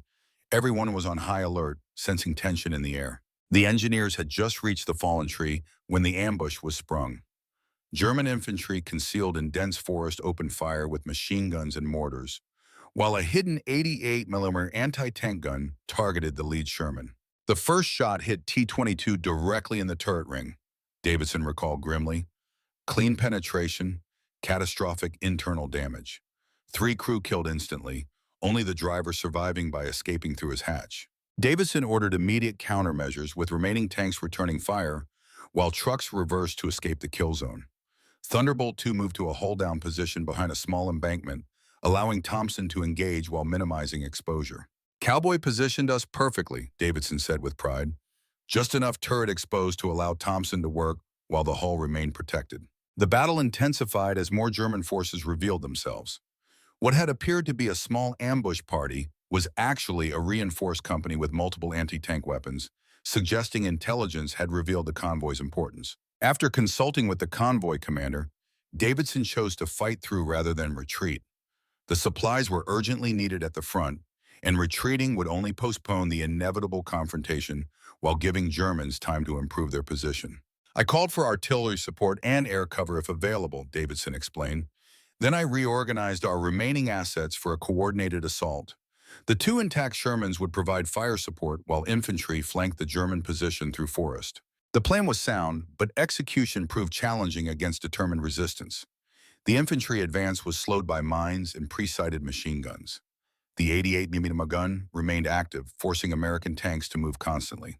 We were locked in a stalemate for nearly an hour, Davidson recalled, trading fire, maneuvering for advantage, neither side able to deliver a knockout blow. Then Sparky received word that P-47 Thunderbolts were inbound. The fighter bombers shifted the balance dramatically. Armed with 500-pound bombs and 850 caliber machine guns, the P-47 struck German positions with devastating effect, forcing defenders to abandon heavy equipment and retreat into the forest. With the immediate threat neutralized, Davidson ordered a thorough sweep to ensure no German forces remained to threaten the convoy. During this operation, Thunderbolt 2 was tasked with investigating a small farmhouse that could have served as an observation post for the ambush. I remember Cowboy navigating carefully around shell craters as we approached, Davidson said. The place looked abandoned, but we weren't taking chances. Thompson kept the main gun trained on the building while Sparky scanned with the bow machine gun. Davidson ordered infantry to clear the farmhouse, maintaining his tank in overwatch position approximately 50 yards away. As soldiers approached, several German troops emerged with hands raised in surrender. It should have been routine, Davidson said, his voice tightening. Securing prisoners, checking for weapons, preparing them for transport. Standard procedure we'd executed dozens of times. What happened next would haunt Davidson for decades. As American infantry processed prisoners, a single German soldier concealed in the upper floor fired a Panzerfaust anti-tank rocket at Thunderbolt 2. There was no warning, Davidson recalled, just a sudden flash from the upper window and a streaking trail as the rocket headed straight for us. Cowboy tried to reverse, but there wasn't time. The Panzerfaust struck Thunderbolt 2 in the right side, just below the turret ring. The shaped charge penetrated the armor and detonated inside, igniting ammunition and fuel. The blast knocked me partially out of the commander's hatch, Davidson said. I was dazed, ears ringing, with burns on my right side. Thompson was thrown clear somehow. Cowboy and Doc were still inside as fire spread. Despite his injuries, Davidson dropped back into the burning tank, desperate to reach trapped crewmen. The interior was filled with toxic smoke and growing flames as ammunition began to cook off. I found Cowboy first, Davidson said, emotion evident even 75 years later. He was pinned in the driver's compartment, part of the hull plating driven inward by the explosion. He was conscious, looking at me with strange calmness despite the situation. Davidson tried frantically to free the trapped driver, but twisted metal wouldn't yield, and fire was spreading rapidly. Cowboy Miller made a decision. He said, "Get Doc out, I'm done for." Just like that, accepting what I couldn't, Davidson recalled. When I hesitated, he shouted, "That's an order, Lieutenant." It was the only time he ever gave me an order. Forced to abandon Miller, Davidson found Doc Williams unconscious, but accessible near the loader's position. With strength born of desperation, Davidson dragged Williams through the hatch and rolled him clear just as the first ammunition detonated. The explosion threw me clear, Davidson said. When I looked back, the turret was engulfed in flames. There was no possibility of returning for Cowboy. As medics attended to Davidson and the still unconscious Williams, American troops eliminated the German who had fired the Panzerfaust. The farmhouse was secured, prisoners properly processed, and the convoy resumed its journey under escort from the remaining tanks. I rode in one of the trucks for the rest of the mission, Davidson said, physically present but mentally still back at that farmhouse, still hearing Cowboy's last words, still feeling the heat of the flames. James Cowboy Miller was the first of the original Thunderbolt crew lost, his death creating a void that extended beyond his technical role as driver. He had been the steady presence, the voice of experience, the unofficial second-in-command whose judgment Davidson had relied upon. Losing Cowboy changed everything, Davidson admitted. He was the heart of our crew, the one who kept us grounded with his practicality and quiet strength. Without him, we were still a functioning combat unit, but something essential was gone. Doc Williams survived his injuries but required evacuation to a field hospital. Thompson escaped with minor injuries, while Sparky Johnson was physically unharmed but deeply affected by losing his friend and mentor. The next morning, I had to write the letter to Cowboy's family, Davidson said, voice hollow. How do you tell a mother her son burned to death inside a tank? How do you explain to a sweetheart that the man she waited for isn't coming home? No training prepares you for that duty. In the days that followed, Davidson received a replacement tank, another M4A3E8 christened Thunderbolt III, with grim determination. A new driver was assigned, Corporal Peter Anderson, a transfer from another company who brought technical skill but could not fill the emotional void left by Miller's death. That night, Thompson, Sparky, and I sat together, sharing a bottle of cognac Cowboy had been saving for when we reached Germany, Davidson remembered. We toasted him, told stories, allowed ourselves the luxury of grief before locking it away to focus on survival again. Chapter 11, The New Man. The return of Doc Williams from the field hospital coincided with Thunderbolt III's new driver's arrival, creating a period of adjustment. November brought increasingly harsh weather, with freezing rain and occasional snow complicating military operations and daily survival. Doc had changed during his time in the hospital, Davidson observed. The burns on his hands had healed enough to resume duties, but he carried psychological scars. The easy humor that had characterized his earlier personality was subdued. The new driver, Corporal Peter Anderson, faced the challenge of integrating into a crew that had formed strong bonds through shared combat. At 25, Anderson had experience driving heavy equipment in civilian construction before the war. Anderson was technically proficient, maybe even better than Cowboy in pure driving skill, Davidson acknowledged. But tank crews are about more than technical ability. They're about trust, about knowing how each person will react in a crisis without being told. Building that trust began with training exercises behind the front lines. Anderson proved adaptable and eager to learn Davidson's specific protocols, though he occasionally chafed at procedures that differed from his previous unit. There was inevitable friction at first, Davidson recalled. Anderson had been trained one way, developed habits with his former crew. Now he had to adjust to our methods, our timing, our expectations. Within a week of Anderson's arrival, Thunderbolt III was back in combat operations. Their first action was a reconnaissance mission near Aachen, with intelligence suggesting German armor in the area. The mission began in pre-dawn darkness, with Thunderbolt III leading a two-tank patrol through fog-shrouded countryside. Visibility was limited to less than 100 yards, creating ideal conditions for ambush. Anderson was nervous, understandably, Davidson noted. First combat mission with a new crew, in miserable conditions, with German forces known to be nearby. I remember him checking his escape hatch repeatedly. They were about 3 miles into their patrol route when Anderson spotted movement ahead. As they closed distance, the silhouette of a German armored car emerged, an SDKFZ 224 on a similar reconnaissance mission. I gave the order to engage, Davidson said. Thompson traversed the turret while Doc loaded a high-explosive round suitable for the lightly armored target. Anderson, however, reacted differently than expected. Instead of holding position to provide a stable firing platform, he immediately executed an evasive maneuver, backing the tank behind a small rise. His instinct was to seek cover first, which wasn't wrong in principle, Davidson explained, but it disrupted our firing solution at a critical moment. By the time Thompson reacquired the target, the German vehicle was retreating into the fog. The incident highlighted the challenges of integrating a new crew member whose combat reflexes had been conditioned differently. Anderson had reacted based on experiences with his previous unit, where standard procedure emphasized survival over offensive action. After the patrol, I had a frank discussion with Anderson, Davidson said.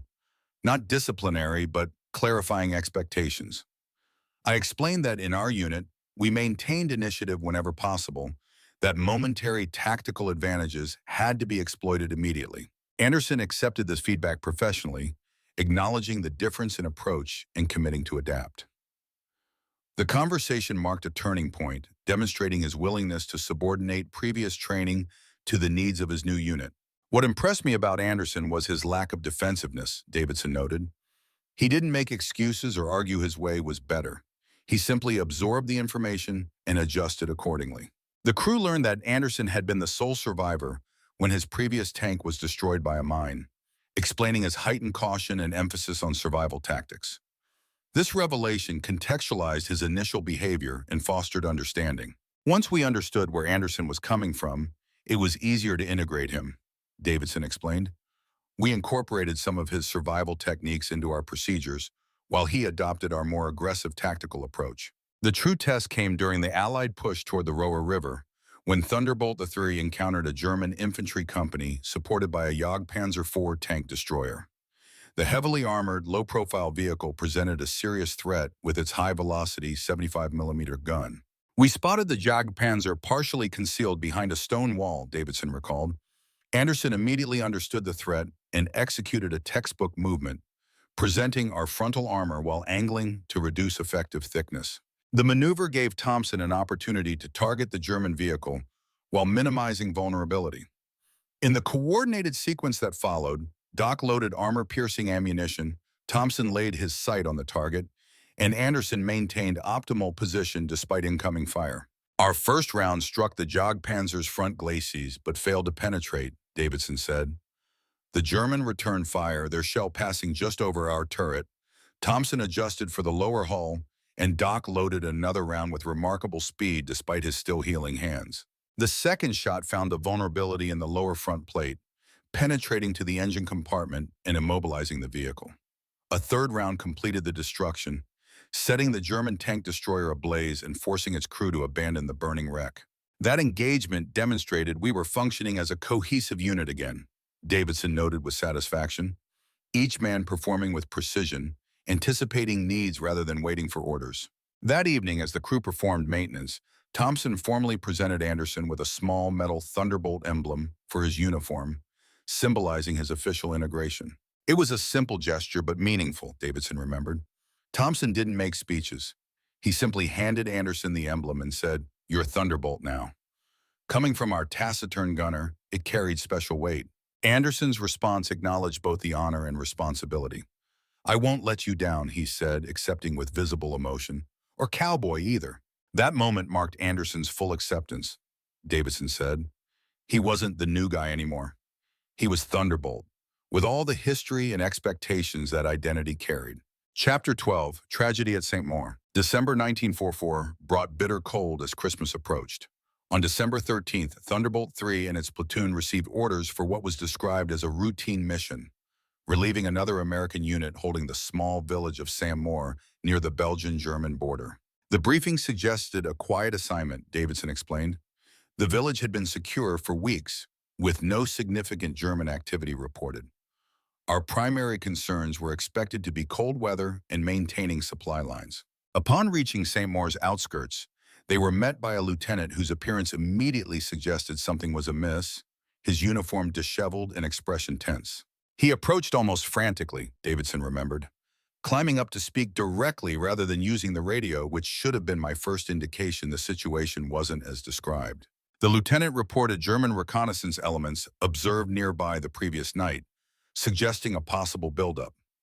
More concerning, the usual morning radio check with neighboring American units had received no response. Meeting with the company commander in the church that served as a command post, Davidson learned communications had been disrupted, possibly by German saboteurs. Patrols sent to neighboring villages hadn't returned. The commander was clearly rattled, Davidson noted. He kept emphasizing their need to depart immediately. There was something in his manner suggesting he wasn't sharing everything. The outgoing unit departed with unusual haste, their vehicles accelerating as soon as they cleared the village boundary. Davidson established defensive positions, with Thunderbolt III covering the eastern approach and infantry setting up machine gun nests at key locations. What troubled me was the complete absence of civilians, Davidson noted. Intelligence had indicated approximately 100 residents remaining in Samoa, mostly elderly who had refused evacuation. Yet we found no one in any buildings. As darkness approached, bringing heavy snowfall that reduced visibility to mere yards, Davidson ordered his men to establish a tight perimeter around the village center. The infantry sergeant, a veteran named Rodriguez, shared Davidson's unease. Rodriguez said something I'll never forget, Davidson recalled. Lieutenant, either these people left in a hurry or they were made to leave in a hurry. Either way, something bad happened here. The answer came shortly before midnight when a private on guard duty reported movement in a previously searched building. Davidson, Rodriguez, and two soldiers investigated, approaching with weapons ready. It was a small stone house near the church, Davidson said, voice quieter. The door was ajar despite the cold. Inside, we found signs of recent habitation, food abandoned mid-preparation, and blood, a significant amount, on the floor near the back door. Following the blood trail with carefully shielded flashlights, they discovered a root cellar entrance behind the house. The heavy wooden door yielded to a few blows from a rifle butt. The smell hit us first, Davidson remembered. Revulsion still fresh after 75 years. Death has a distinctive odor you never forget. But this was worse somehow, mixed with fresh blood and the sickly sweet decay of bodies not yet fully cold. The cellar contained the missing villagers, 27 elderly men and women executed with methodical brutality. Evidence suggested killings within the past 48 hours, during the watch of the very unit Thunderbolt had just relieved. Davidson ordered an immediate, comprehensive search of every building, organizing infantry into teams while tanks maintained perimeter security. The search revealed similar scenes in 3 other locations, bringing the total civilian dead to 73. The pattern suggested systematic execution rather than combat casualties, Davidson explained. These people had been gathered, detained, and murdered deliberately. Documents found in the church office, hastily burned but partially legible, appeared to be orders from SS Sturmbannführer Wilhelm Krecht, commanding a detachment of the 1st SS Panzer Division, instructing his men to eliminate Samoa's civilian population as reprisal for alleged partisan activity. The orders were dated 3 days earlier, Davidson noted, which meant the American unit we relieved had discovered the massacre but chosen not to report it. The night passed tensely, with doubled guards despite continuing snowfall. Dawn brought clearing skies and improved visibility. Around 0800 hours, Thompson spotted movement at the tree line approximately 1 kilometer east, troops moving in standard assault formation toward the village. Davidson ordered immediate battle stations. 3 Shermans took hull-down positions covering the eastern approach, while infantry established interlocking fields of fire from buildings along the main street. As the Germans neared the village outskirts, a soldier at the front raised his arm, halting the advance. Something had alerted them to potential danger. We'll never know what gave us away, Davidson noted. Perhaps they spotted a reflection from optics or noticed tank tracks in the snow. Whatever the cause, their hesitation cost us the element of complete surprise. The 3 Sherman tanks fired almost simultaneously, striking half tracks with devastating effect. The German infantry scattered for cover, many falling to American machine guns and rifles. Within minutes, their command structure appeared to collapse, with individual soldiers either surrendering or fleeing eastward. Interrogation of prisoners yielded crucial information. They were a security detachment following behind the SS unit that conducted the massacre. Their mission was to ensure no witnesses remained and destroy evidence before Allied forces could document it. While securing prisoners, Thompson called me to one of the damaged half-tracks, Davidson continued. Inside, he'd found documents revealing something we hadn't yet discovered. Some of the village's children had been taken by the Germans rather than killed outright. According to captured orders, approximately 15 children ranging from infants to early teens had been transported eastward, their destination and purpose unspecified. This added new urgency to reporting the incident. Before the convoy departed, an unexpected discovery changed everything, Davidson recalled, expression softening. One of my infantry soldiers heard sounds from a concealed cellar beneath a house we thought fully searched. The cellar, accessible only through a trap door hidden under a heavy rug, contained a miracle amid tragedy. A 2-year-old girl, alive though suffering from dehydration and exposure. She had apparently been hidden by her mother before the roundup. She was terrified, Davidson said, too young to understand what happened, only that she'd been alone and dark for days, calling for a mother who couldn't answer. Doc Williams took charge immediately, his medical training and gentle nature making him best qualified to care for her. Williams examined the child, determining that despite her ordeal, she appeared physically unharmed beyond dehydration and cold effects. He administered small amounts of water and wrapped her in clean blankets, speaking softly in rudimentary French. The transformation in Doc was remarkable, Davidson observed. Since his injury and hospitalization, he'd been withdrawn. With this child, something changed. He became fully present again, directing his considerable skill and compassion towards saving this one small life amid so much death. The discovery of the child, identified as Sophia Devereaux by markings on her clothing, presented Davidson with another difficult decision. Military protocol dictated civilians be evacuated to refugee centers, but the child required immediate medical attention beyond what Williams could provide in the field. I decided to send Thunderbolt III to the nearest field hospital, Davidson explained. It violated standard procedure, reducing our combat effectiveness by 1/3, but I judged it the only humane option. Thompson, typically the most stoic crew member, supported the decision without hesitation. He told me, "Lieutenant, if we're not fighting for kids like her, what the hell are we fighting for?" Davidson recalled. It captured perfectly why the decision, though tactically questionable, was morally necessary. The following morning brought the promised relief force, including a war crimes documentation team. Davidson provided a comprehensive briefing, receiving update that Thunderbolt III had reached the field hospital successfully. The medical staff reported Sophia would recover physically, Davidson said. Doc had remained with her until she was settled, apparently singing French lullabies he'd learned specifically for that purpose during the journey. The crew reunited at a rear assembly area the following day, preparing for their next assignment as Allied forces reorganized in response to concerning intelligence about German troop movements in the Ardennes sector. We received word about a week later that Sophia had been placed with a Belgian family temporarily, Davidson concluded. Her survival amid such horror seemed like a small miracle, a reminder that even in war's darkest moments, life persists. The snow continued falling across Belgium and Luxembourg, covering the scars of war, but not erasing them. For Thunderbolt's men, the tragedy at Saint-Maur became another reason to continue the fight regardless of hardship. The innocent had paid tyranny's price. Ensuring their sacrifice was not in vain became a mission transcending military orders and strategic objectives. The Belgian winter of 1944 descended with merciless intensity, transforming the battlefield into a frozen wasteland where survival became as much about enduring the elements as evading enemy fire. For the men of Thunderbolt III, December brought not only plummeting temperatures, but the crushing realization that they would not be home for Christmas, despite earlier optimistic predictions about the war's end.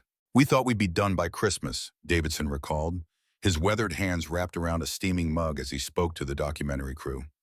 "That's what everyone was saying back in September when we were racing across France. The Germans were on the run, victory seemed imminent. By December, that illusion had been shattered." The reality of winter combat proved brutally different from training exercises or summer campaigns. Temperatures regularly dropped below freezing, with wind chill factors making it feel much colder. Snow and ice complicated every aspect of military operations, from basic movement to weapons functionality. Living in a tank during winter was a special kind of misery, Davidson explained. The steel became so cold it would burn bare skin on contact. Condensation from our breath would freeze on interior surfaces, creating a layer of ice we had to regularly chip away. The engine provided some heat when running, but fuel conservation meant we often endured the cold rather than keeping it idling. The crew developed routines to cope with the harsh conditions. They took turns warming themselves near the small stoves set up in their temporary shelters, never leaving the tank unattended despite the temptation to seek comfort. Maintenance schedules became even more rigorous, as cold weather introduced new mechanical challenges. Anderson would wake before dawn to start the engine, Davidson said. Cold starts were particularly hard on the Sherman's radial engine. We'd rotate the turret every hour during the day to prevent the traverse mechanism from freezing. Every system had to be checked constantly, every fluid level monitored.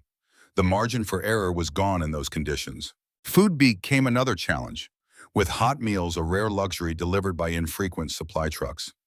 More often, the men subsisted on K-rations, designed for nutrition rather than palatability, their contents frequently frozen solid by the time they were open. We developed techniques for warming the ration cans using the tank systems, Davidson noted, placing them near exhaust components or even using the radio equipment to generate enough heat to make them edible.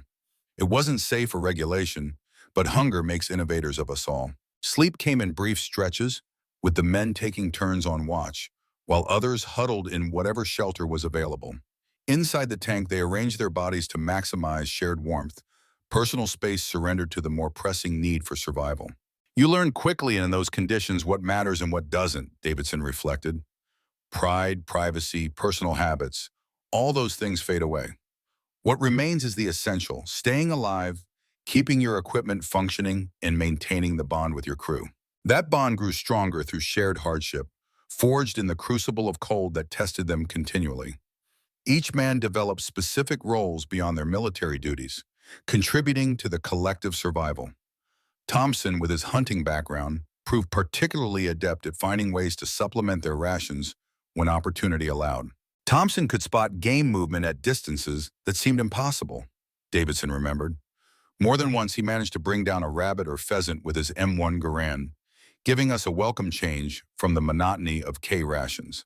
Doc Williams knew which local plants remained edible even in winter, adding wild onions or preserved berries to our meals when we were static long enough to forage. In mid-December, a rare package arrived from home, a holiday care box addressed to Davidson but intended for the entire crew.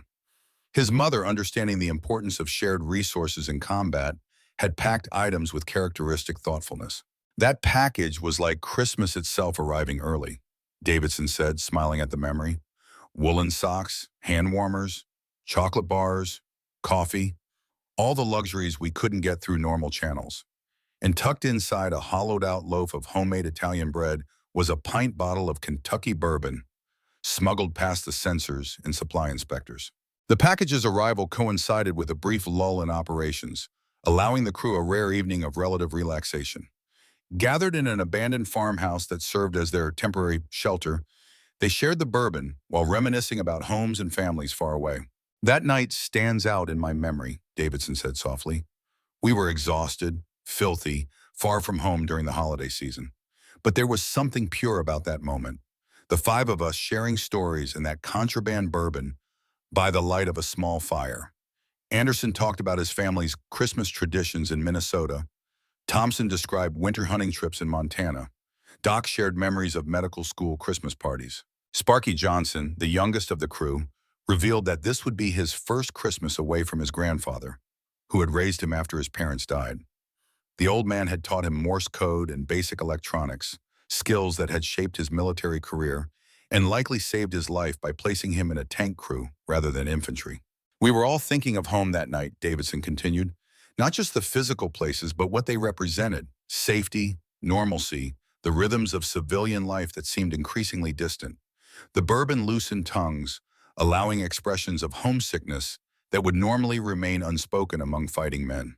Davidson shared his own memories of Detroit Christmases, the factory neighborhoods decorated with lights despite Depression-era hardships, the midnight mass at the Italian church his mother attended, the carefully saved for presents that appeared beneath modest trees. I told them about my father's tradition of reading A Christmas Carol aloud on Christmas Eve, Davidson recalled, how he did all the voices, bringing Dickens to life for me as a child. It was the first time I'd spoken at length about my family to the crew, breaking down some of the distance that command responsibility had placed between us. As the evening progressed, the conversation shifted from past holidays to hopes for future ones, plans for what they would do when the war finally ended. These futures all seemed to assume survival, an optimistic assumption that went unquestioned during that brief respite from reality. We made a pact that night, Davidson said, that if we all made it home, we would meet on the first Christmas after the war at the Palmer House in Chicago. It seemed central enough for everyone to reach. We even went so far as to specify the time and place, the lobby bar at noon on Christmas Eve. The moment of camaraderie was interrupted by the arrival of a jeep carrying a staff sergeant with urgent dispatches. The sergeant, snow-covered and visibly exhausted, brought orders that would shatter the brief holiday peace and thrust them into one of the war's most desperate battles. The sergeant didn't even come inside, Davidson remembered. Just handed me the sealed orders through the doorway and departed immediately, heading for other units with similar dispatches. I knew as soon as I read them that something momentous was happening. The German army had launched a massive counteroffensive through the Ardennes forest, catching Allied forces by surprise and threatening to split the American lines. All available armored units were being redirected to contain the breakthrough, with a 3rd Armored Division specifically tasked with blocking the northern shoulder of what was already being called the Bulge. I gathered the crew immediately, Davidson said. The Bourbon was recorked, equipment checked, preparations made for immediate departure. Within 30 minutes of receiving those orders, Thunderbolt 3 was moving through the snowy darkness toward a rendezvous point where the battalion was assembling. The night movement proved challenging, with snow-covered roads and blackout conditions complicating navigation. Anderson demonstrated his skill once again, maintaining traction on icy surfaces while following the dim blackout lights of the vehicle ahead. We drove through the night, Davidson recalled. The temperature dropped to well below freezing, and we took turns on watch in the turret, rotating to prevent anyone from being exposed to the wind too long. Frostbite was as real a threat as enemy action. By dawn, they had reached the assembly area, a snow-covered field near Hotten, Belgium, where the 3rd Armored Division was hurriedly organizing for counterattack. The scene was one of controlled chaos, with vehicles refueling, ammunition being distributed, and officers receiving hasty briefings on the rapidly evolving situation. The division commander didn't sugarcoat things, Davidson said. He told us the Germans had achieved complete surprise, that they had committed their best remaining units to this offensive, and that the situation was fluid, to put it politely. In less diplomatic terms, we were facing a potential disaster if the German advance wasn't contained immediately. The intelligence briefing revealed the scale of the German effort. 3 armies with over 200,000 men, including elite SS panzer divisions equipped with Tiger and Panther tanks. The offensive had already overrun several American positions, with scattered units fighting isolated actions throughout the region. Our mission was clear but daunting, Davidson explained. We were to move immediately to defensive positions near Manhay, where we would counter enemy armored thrusts and buy time for reinforcements to arrive. The emphasis was on holding ground rather than giving way, regardless of pressure. As they prepared to move out, a final element arrived that would prove crucial in the days ahead. Winterized tank tracks with extended grousers for improved traction on snow and ice. Maintenance crews worked frantically to install these modifications on as many Shermans as possible before departure. Anderson and Sparky personally supervised the installation of our new tracks, Davidson noted. They understood better than most how important mobility would be in the coming battle. A tank immobilized by terrain was just a stationary target. By mid-morning on December 20th, Thunderbolt 3 and its battalion were moving toward their assigned positions, navigating narrow forest roads choked with refugees fleeing westward and support units attempting to move ammunition and supplies forward. The confusion and congestion provided a stark contrast to the orderly advances of previous months. The refugees told harrowing stories, Davidson remembered. German SS units executing civilians suspected of aiding Americans, paratroopers in American uniforms infiltrating rear areas, entire towns being razed as the offensive rolled forward. It was clear this was no limited operation, but a major strategic effort by the German High Command. Reaching their designated positions by late afternoon, Davidson's platoon began immediate preparation of defensive works.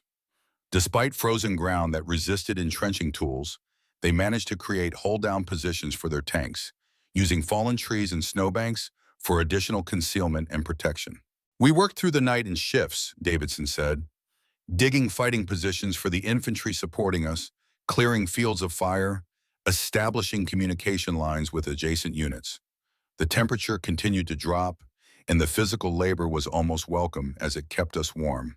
The next days brought intermittent contact with German reconnaissance elements, testing the American lines. Thunderbolt 3 engaged several light armored vehicles, destroying 2 and forcing others to withdraw. The crew functioned with the efficiency born of months of combat experience, each man anticipating the other's actions in the choreography of armored warfare. We were holding our section of the line, Davidson noted, but reports from elsewhere were troubling. The Germans had created a substantial bulge in the American lines, and were driving toward key objectives including the crucial supply center at Bastogne already surrounded and under siege. On December 23rd, the Thunderbolt crew received orders to prepare for a likely armored attack the following day, based on intelligence suggesting a major German effort to expand the northern shoulder of the Bulge. Their position was identified as a probable axis of advance for elements of the 12th SS Panzer Division, comprised largely of fanatical Hitler Youth members commanding Panther tanks. That night was Christmas Eve, Davidson recalled. Though you wouldn't know it from our circumstances, we took turns standing watch while trying to rest in preparation for what we all knew would be a difficult day ahead. The temperature had dropped to near 0 Fahrenheit, with wind chill making it feel much colder. Despite the circumstances, the crew made small gestures acknowledging the holiday. Thompson produced a tiny evergreen branch, which Sparky decorated with scraps of colored wire from his repair kit. Doc Williams shared his last chocolate bar from the care package, divided into precise fifths. Anderson played Christmas carols softly on a harmonica he had kept hidden until that moment. I had received a letter from home the week before, Davidson said. In it, my mother had enclosed a small card with a printed prayer for protection. Not normally superstitious, I found myself reading it repeatedly that night, drawing comfort from the connection to home it represented. As midnight approached, marking the technical beginning of Christmas, a strange phenomenon occurred along sections of the line. German voices could be heard singing Stille Nacht, Silent Night, the familiar melody carrying across the snow-covered no-man's land between the opposing forces. It was surreal, Davidson remembered. This moment of beauty amid so much destruction, a brief acknowledgement of shared humanity with men we would try to kill in the morning light. Some of our troops joined in with the English lyrics, creating an impromptu Christmas truce reminiscent of stories from the First World War. The singing lasted perhaps 15 minutes before fading away, leaving the winter silence even more profound in its absence. No formal ceasefire occurred, with occasional artillery still falling and patrols still moving through the darkness. But the moment left an indelible impression on those who experienced it. I remember thinking about the irony, Davidson said.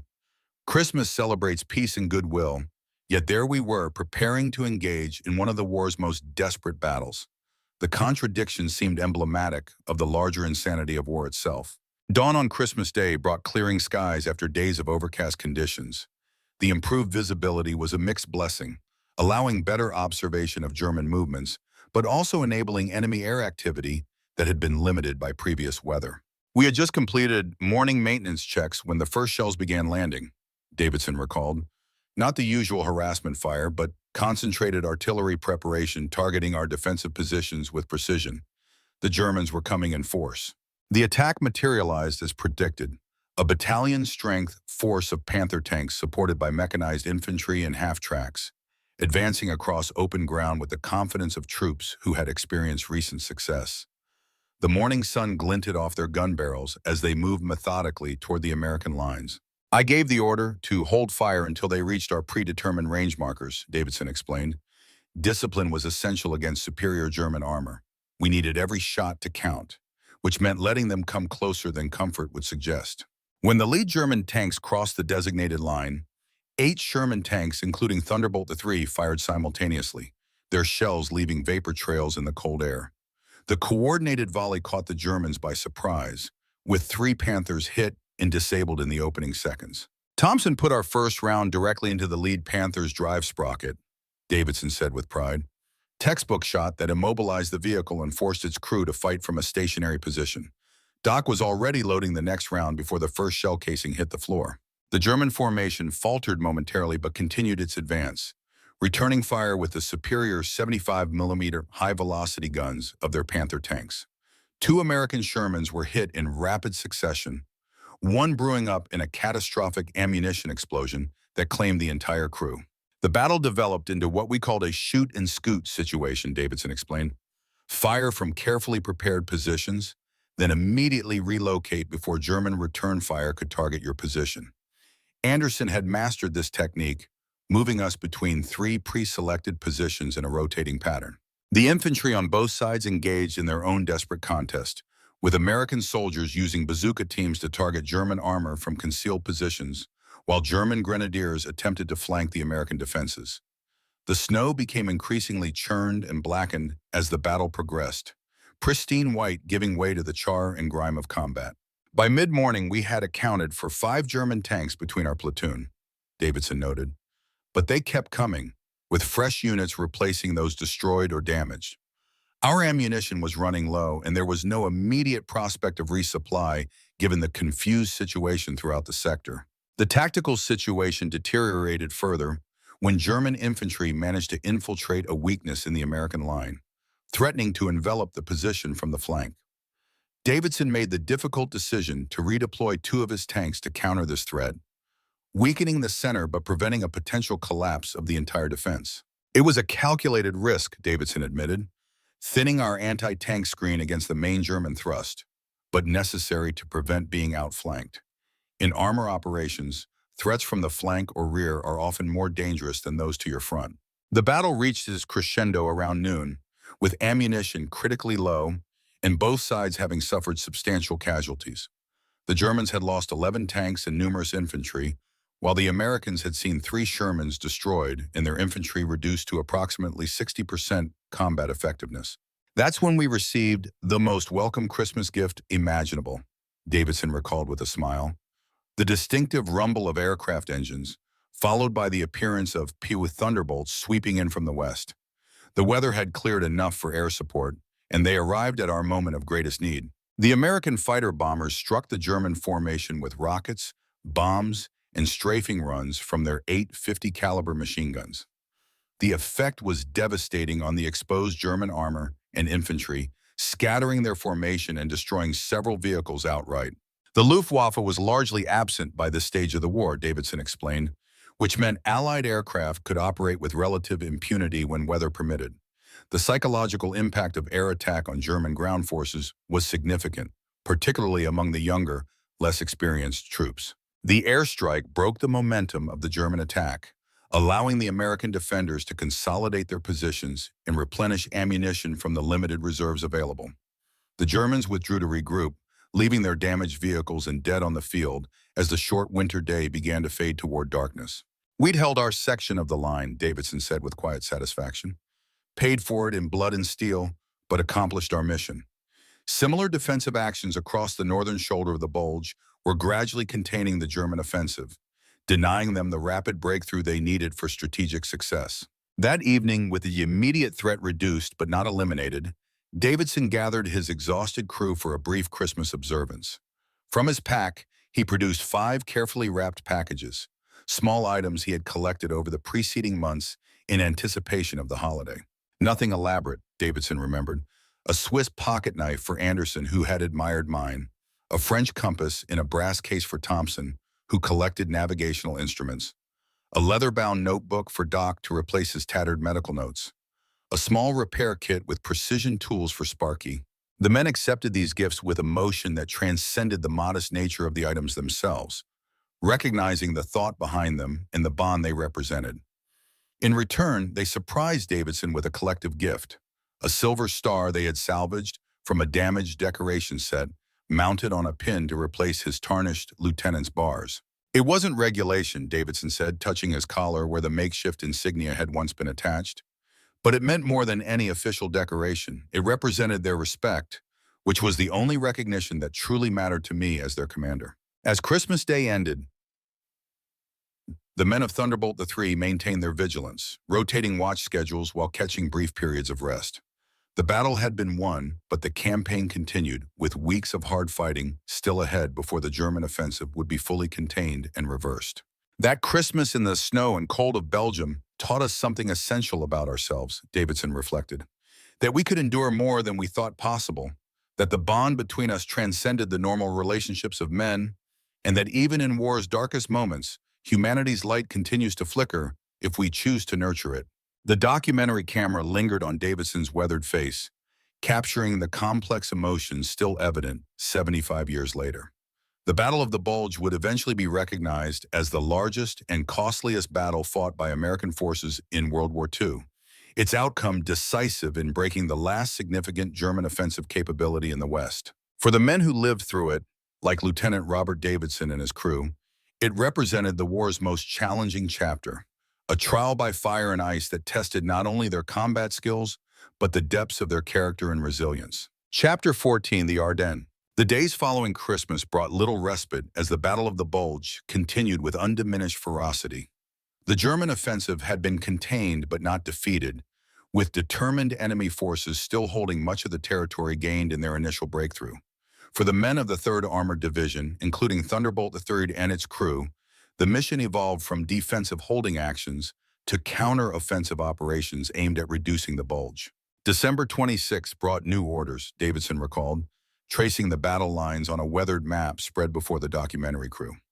We were to participate in a coordinated push from the north, part of a pincer movement designed to eventually link up with Patton's 3rd Army driving up from the south. The operation faced significant challenges beyond the obvious German resistance.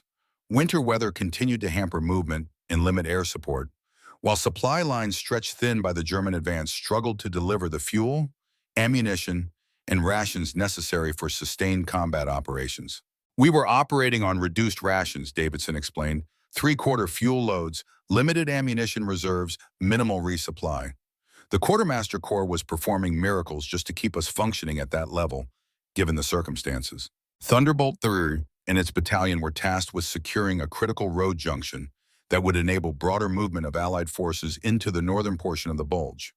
The crossroads, located near a small village called Freyneau, was known to be defended by elements of the 12th SS Panzer Division, including several of the formidable Panther tanks. We moved out before dawn on December 27th, Davidson said. The temperature had dropped even further, reaching -10 Fahrenheit. Starting the engines required multiple attempts, with crewmen manually warming crucial components using whatever heat sources were available. The advance proceeded cautiously through forest roads partially blocked by snow and fallen trees. German engineers had enhanced these natural obstacles with mines and booby traps, slowing progress to a crawl as American engineers cleared paths for the armored vehicles. Anderson demonstrated an exceptional skill during this movement, Davidson noted. The conditions would have immobilized less capable drivers, but he seemed to develop an almost supernatural feel for where traction could be found, how much power to apply at crucial moments, when to push forward and when to seek alternative routes. By mid-morning, the battalion had covered approximately 6 miles and was approaching the objective area. Forward reconnaissance elements reported German activity around the crossroads, with at least 2 Panther tanks visible and infantry positions under construction. The battalion commander called for a leaders' conference, Davidson remembered. Officers gathered around his jeep while he outlined the attack plan on a map board. Standard pincer approach, with 2 companies providing frontal pressure, while a third swung wide to hit the German flank. Thunderbolt's platoon would be part of the flanking force. The flanking maneuver required traversing nearly 2 miles of difficult terrain, moving through dense forest to avoid detection.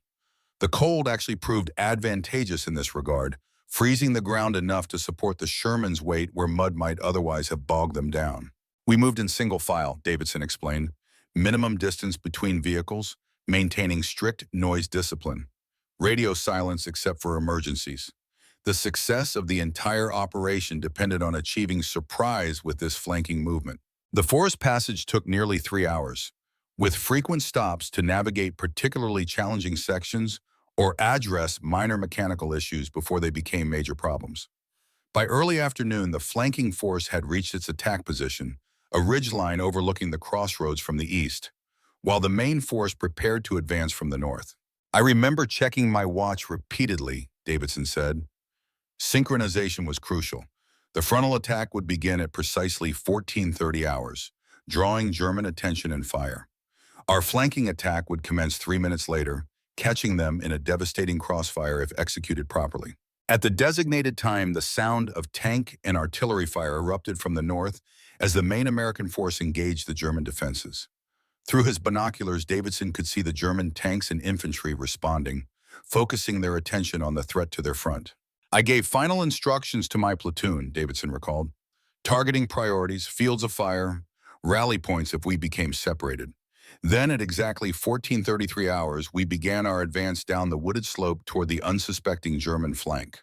The 4 Sherman tanks of Davidson's platoon emerged from the tree line in echelon formation, guns already trained on their respective targets. The Germans, fully engaged with the frontal attack, failed to detect the new threat until the first American shells were already in flight. Thompson targeted the nearest Panther, Davidson said. I remember his calm voice reporting, Target acquired, range 800 yards, firing.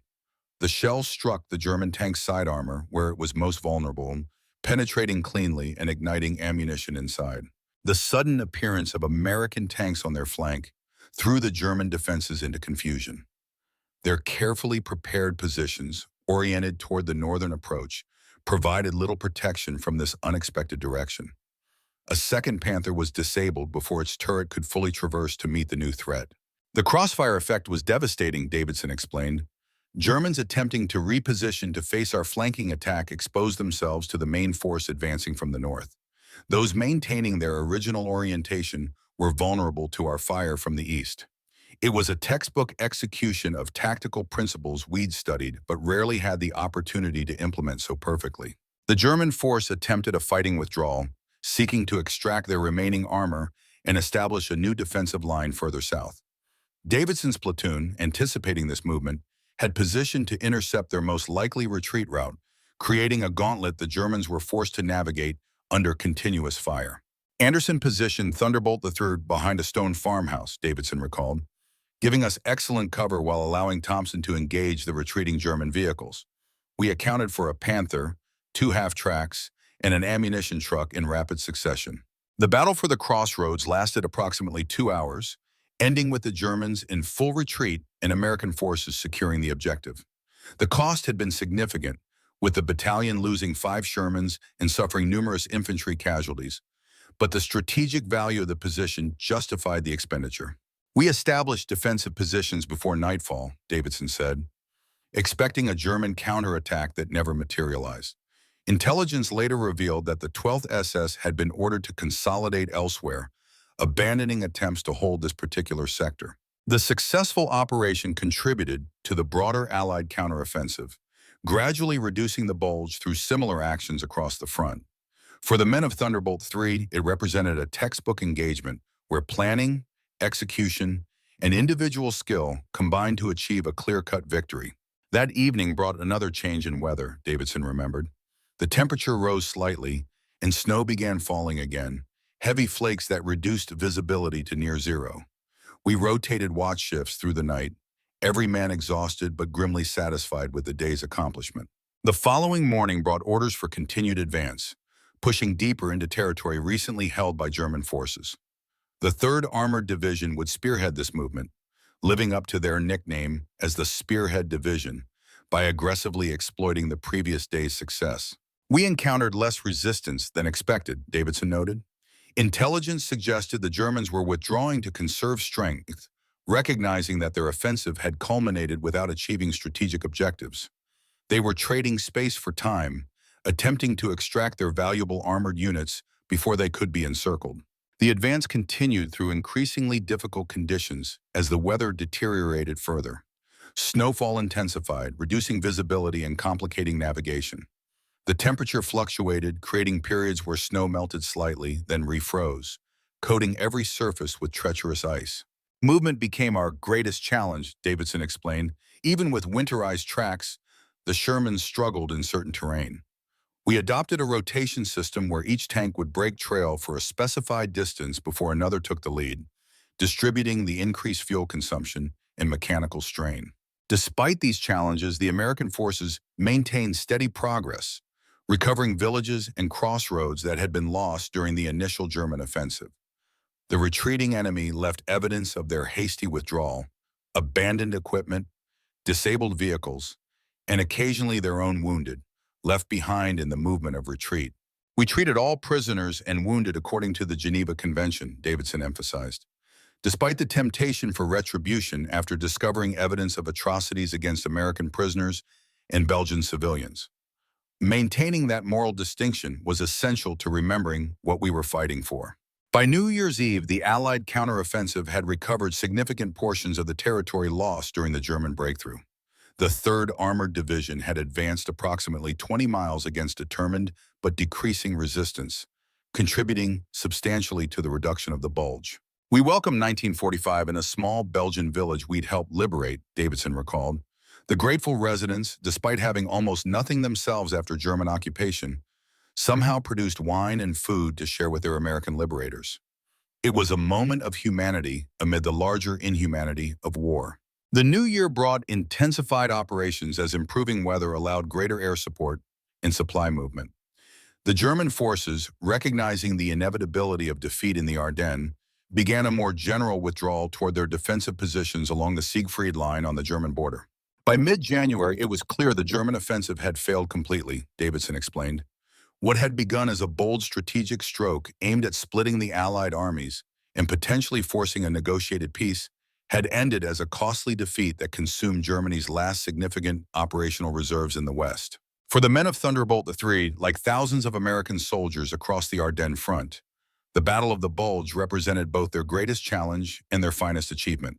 They had faced the best remaining German forces under the most difficult conditions imaginable and emerged victorious through skill, determination, and unprecedented cooperation between infantry, armor, artillery, and air power.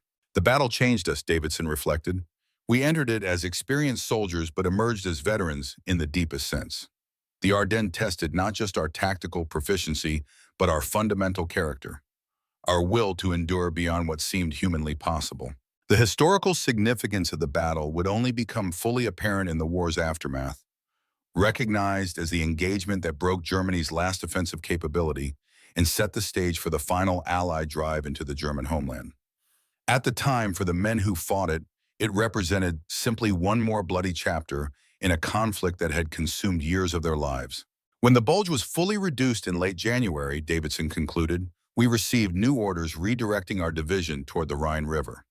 The final phase of the war was beginning, the drive into Germany itself. We were exhausted, depleted, forever changed by what we'd experienced in the Ardennes winter, but still moving forward. Always forward, because that was the only way home. The documentary camera captured the distant look in Davidson's eyes as he recalled those pivotal weeks, the mixture of pride and sorrow that characterized the memories of men who had participated in one of history's decisive battles. The cost had been enormous, but the outcome had shaped the world in ways that continued to resonate 75 years later. Chapter 15, The Rhine River in Cologne. February 1945 brought cautious optimism to Allied forces as they positioned themselves for the final drive into Germany. The Battle of the Bulge had been won, Russian forces were advancing rapidly from the east, and German defensive capabilities appeared increasingly limited by shortages of fuel, ammunition, and trained personnel. For the men of Thunderbolt III, however, experience had taught them that a wounded enemy could still be deadly, particularly one defending its homeland. The mood was different as we approached the German border, Davidson remembered. In France and Belgium, we'd been liberators welcomed by the local population. Entering Germany itself meant facing civilians who viewed us as invaders, terrain prepared for defense over years, and an enemy fighting with the desperation of those protecting their homes. The 3rd Armored Division was assigned to the 1st Army's drive toward Cologne, a major industrial center on the Rhine River. Capturing the city and its crucial bridges would open the path to the German industrial heartland and accelerate the war's end. Intelligence suggested the Germans would defend the approach vigorously, using the terrain and prepared fortifications to maximum advantage. Our first taste of fighting on German soil came near a town called Schmidtheim, Davidson recalled. A small place, not strategically significant in itself, but the Germans defended it as if it were Berlin. Every building was fortified, every approach mined or covered by pre-registered artillery. The attack on Schmidtheim demonstrated the challenges that would characterize the campaign ahead. Urban combat neutralized many of the Sherman's advantages in mobility, while providing defenders with abundant cover and concealment. Infantry-tank coordination became even more crucial than in previous operations. We developed new tactics for these conditions, Davidson explained. When entering built-up areas, we'd advance with infantry surrounding the tank, using it as mobile cover while scanning buildings for anti-tank threats. The tank's machine guns would suppress upper floors and windows, while the main gun would target identified strong points. This methodical approach proved effective but slow, with progress measured in blocks rather than miles. The Germans employed mobile defense tactics, falling back from position to position after extracting maximum casualties from the attacking Americans.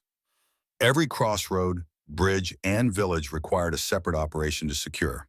We learned to be patient, Davidson noted, to accept that rapid advances like we'd experienced in France were no longer possible. This was attrition warfare, grinding and costly, but with the strategic balance clearly in our favor if we maintained pressure. By late February, the Allied forces had fought through the approaches to the Rhine, positioning themselves for assaults on the major crossing points. Thunderbolt 3 and its battalion were directed toward Cologne, joining the concentrated force assembling for the attack on this critical objective. Cologne was different from previous urban objectives, Davidson explained. A major city with nearly 1 million pre-war residents, substantial industrial capacity, and enormous cultural significance to the Germans. Intelligence indicated at least 2 Wehrmacht divisions, reinforced by Volkssturm militia, were prepared to defend it. The approach to Cologne followed the pattern established in smaller towns, with methodical clearing operations and constant vigilance against ambush. German resistance became increasingly determined as the Americans neared the city outskirts, suggesting the defense would contest every block. We reached the western suburbs on March 5th, Davidson recalled. The city had already suffered extensive damage from Allied bombing, with many areas reduced to rubble that actually complicated our advance by creating ideal defensive terrain. Progress was painfully slow that first day, with numerous anti-tank guns and Panzerfaust teams engaging from concealed positions. Thunderbolt 3 operated as part of a combined arms team, supporting infantry from the 36th Armored Infantry Regiment as they cleared buildings and secured intersections. The coordinated approach maximized the strengths of both armor and infantry while mitigating their respective vulnerabilities. Anderson had developed an almost supernatural sense for detecting ambushes, Davidson said with evident pride. He could spot the subtle signs of a prepared position, the slightly disturbed rubble or unusual configuration that might conceal an anti-tank gun. More than once, his instincts saved us from potential disaster. Late on the first day of the Cologne operation, those instincts proved crucial when Thunderbolt 3 turned onto a boulevard leading toward the city center. Anderson immediately halted the tank, identifying something concerning about the street's appearance that others had missed. He couldn't even articulate exactly what had triggered his warning sense, Davidson remembered. Just insisted something wasn't right. I trusted him enough to order a different approach, sending infantry to investigate the original route. They discovered a concealed 88mm anti-tank gun with perfect fields of fire down the boulevard, positioned to ambush the first American tanks that appeared. The second day of urban combat brought Thunderbolt's platoon into the heart of Cologne, fighting through a commercial district toward one of the city's rail yards. Intelligence indicated a German armored reserve, including at least 1 Tiger tank, was positioned in this area, representing a significant threat, if not neutralized quickly. Urban terrain actually gave us certain advantages against heavier German tanks, Davidson explained. Their size and weight limited maneuverability in narrow streets, while our ability to rapidly change position after firing helped compensate for the Sherman's inferior armor and firepower. These tactics proved essential when Thunderbolt 3 encountered the reported Tiger near the rail yard. The massive German tank was attempting to reposition between defensive sectors when Thompson spotted its distinctive profile moving across a street intersection approximately 400 yards ahead. I ordered Anderson to move us into an alley that would provide a firing position against the Tiger's flank, Davidson recalled. Thompson prepared an armor-piercing round while we maneuvered. The German crew was focused on their intended position, apparently unaware of our presence. Reaching the designated firing position, Anderson halted the Sherman precisely where Thompson had a clear shot at the Tiger's more vulnerable side armor. The distance had closed to approximately 300 yards, well within the effective range of the 76mm gun, but still challenging given the need for precise placement. Thompson took his time, controlling his breathing as he aligned the sight, Davidson said. I remember the tension in the turret, all of us aware of what would happen if the Tiger spotted us before we fired. Our only advantage was surprise, and it would exist for mere seconds. When Thompson fired, the shell struck exactly where intended, at the junction between the Tiger's side armor and rear engine compartment. The penetration was followed immediately by secondary explosions as ammunition detonated, engulfing the German tank in flames and forcing its crew to abandon the stricken vehicle. It was a textbook engagement, Davidson noted with professional satisfaction, identifying the threat, maneuvering to an advantageous position, placing the shot precisely where the target was most vulnerable. Thompson received a Bronze Star for that action, though in truth it was a team achievement that reflected our evolution as a combat unit. The destruction of the Tiger contributed to the broader success of the Cologne operation. as American forces secured increasing portions of the city against diminishing resistance. By March 7th, most organized German defense had collapsed, with remaining forces retreating across the Rhine or surrendering as their positions became untenable. One of the most iconic moments of the Rhineland campaign occurred that day, Davidson remembered. The capture of the Hohenzollern Bridge, one of the few Rhine crossings the Germans hadn't managed to demolish during their retreat. A Sherman from another company was photographed on that bridge, an image that symbolized our impending victory. For Thunderbolt III and its crew, the Cologne operation represented their most significant urban combat experience, requiring adaptations to tactics and procedures developed in more open terrain. The success validated their flexibility and the strength of combined arms coordination that had become second nature through months of combat. After Cologne fell, we had a brief period for maintenance and resupply, Davidson explained. The Sherman's design truly proved its worth during the campaign, with field repairs possible for most damage short of catastrophic hits. Sparky and Anderson worked tirelessly during this period, addressing accumulated wear on Thunderbolt's systems. The respite also allowed the men to process their experiences in ways often impossible during active operations.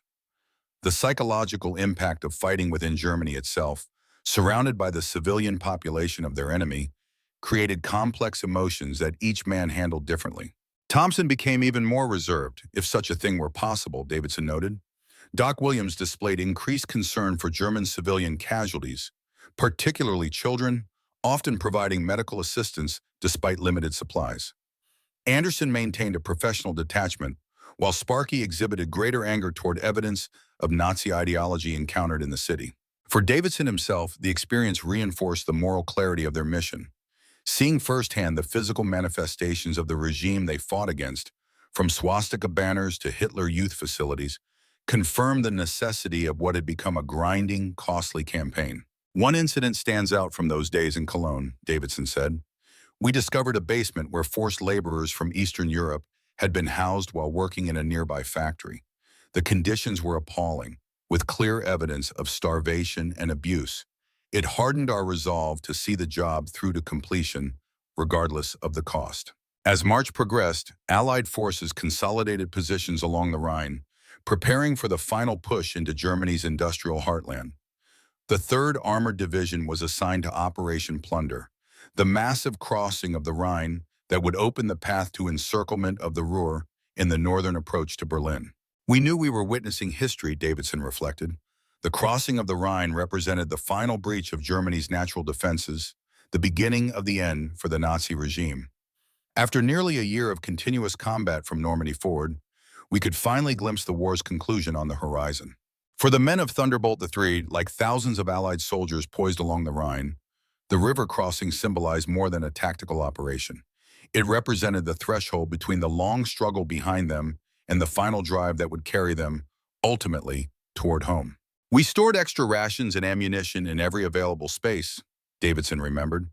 Conducted detailed maintenance, replacing worn components even when they were still functional. Anderson even repainted our Thunderbolt insignia, making sure it was clearly visible. We wanted to cross the Rhine as prepared as humanly possible for whatever awaited on the eastern shore. The documentary footage showed the Rhine as it appears today, peaceful and commercial, bearing little resemblance to the contested military obstacle of March 1945.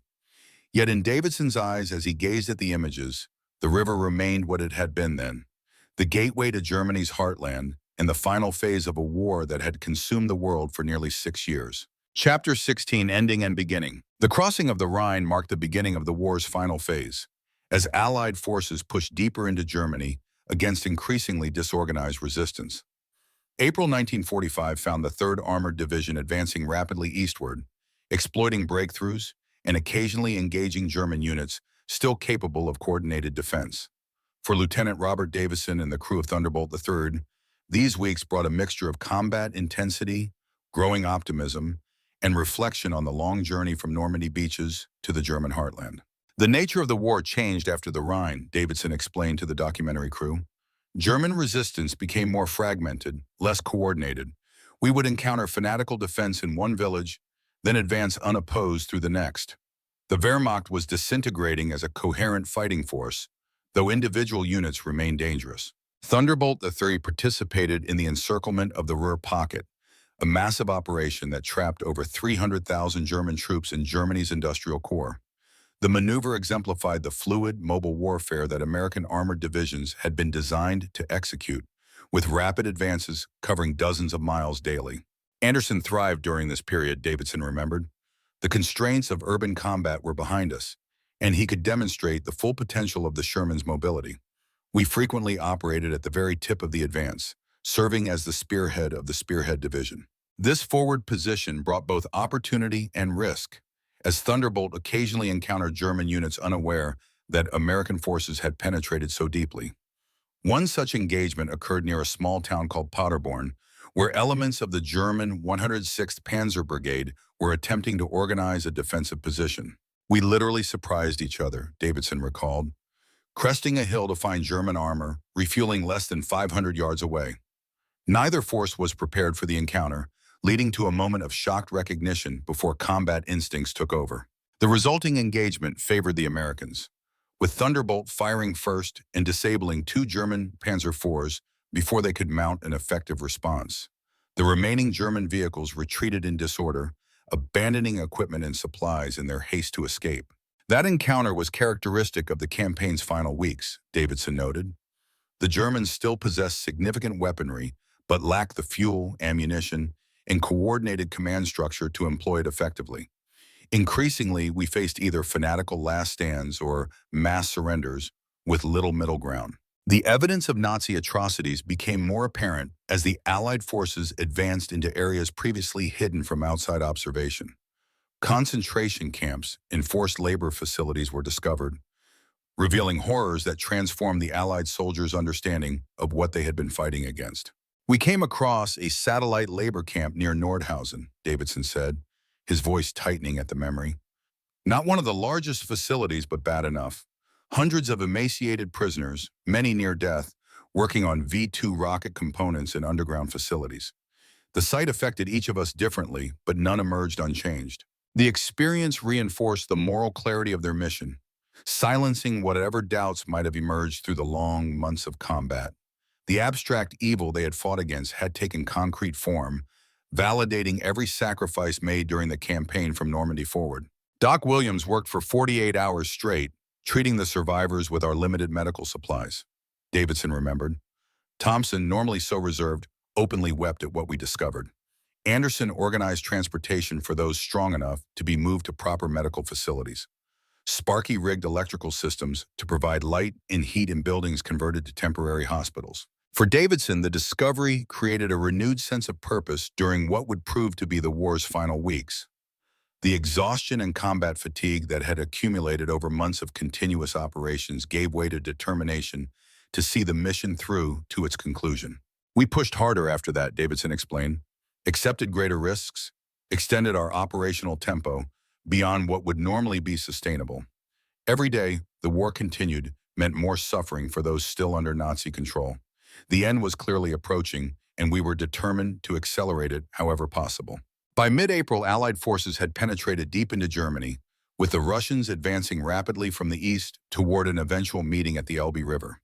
The 3rd Armored Division continued its eastward movement, facing increasingly sporadic resistance as German command structures collapsed and unit cohesion disintegrated.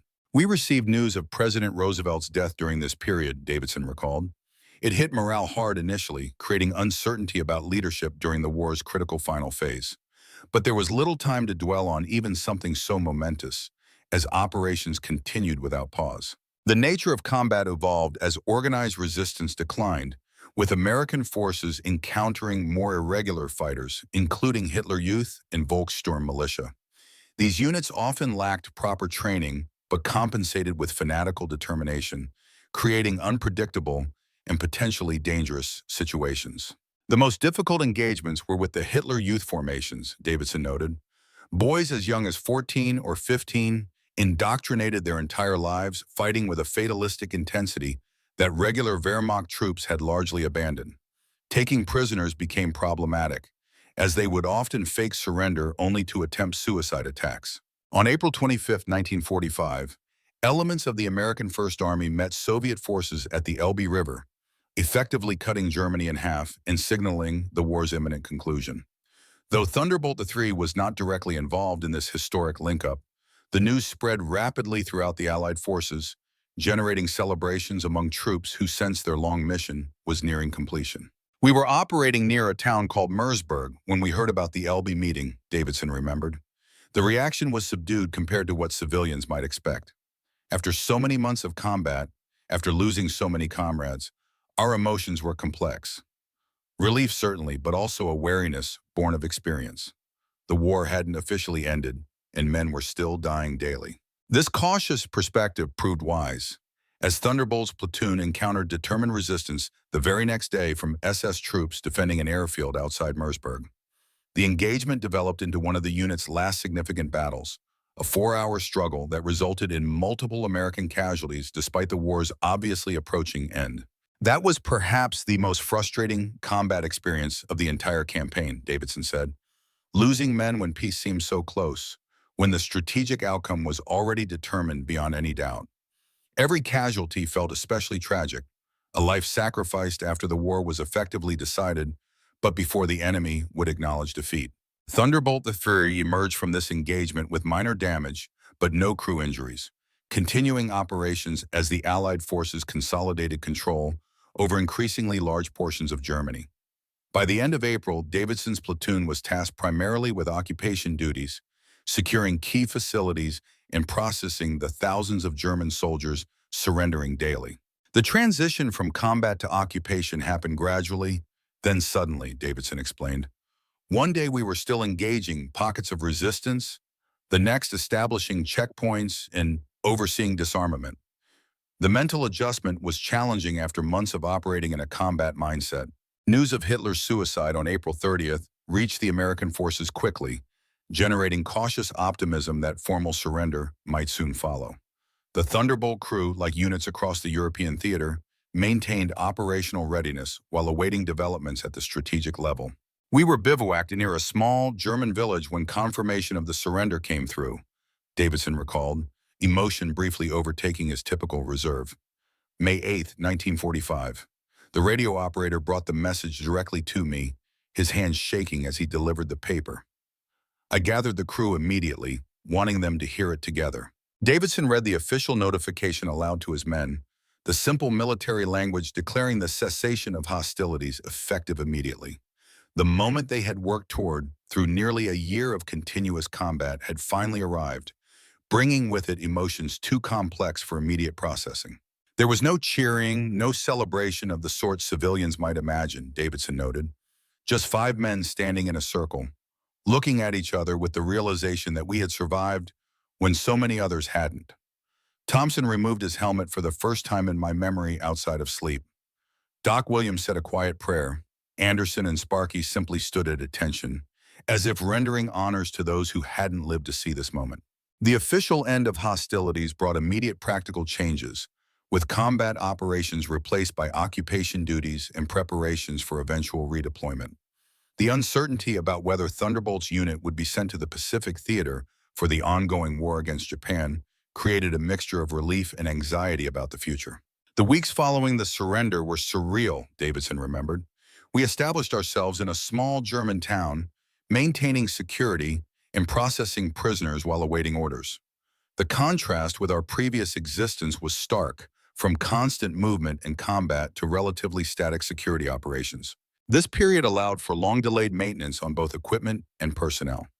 Thunderbolt III received comprehensive servicing, with worn components replaced and in-battle damage properly repaired, rather than field-expedient patches. The crew, meanwhile, had opportunities for rest, improved rations, and even occasional passes to nearby cities where recreation facilities had been established.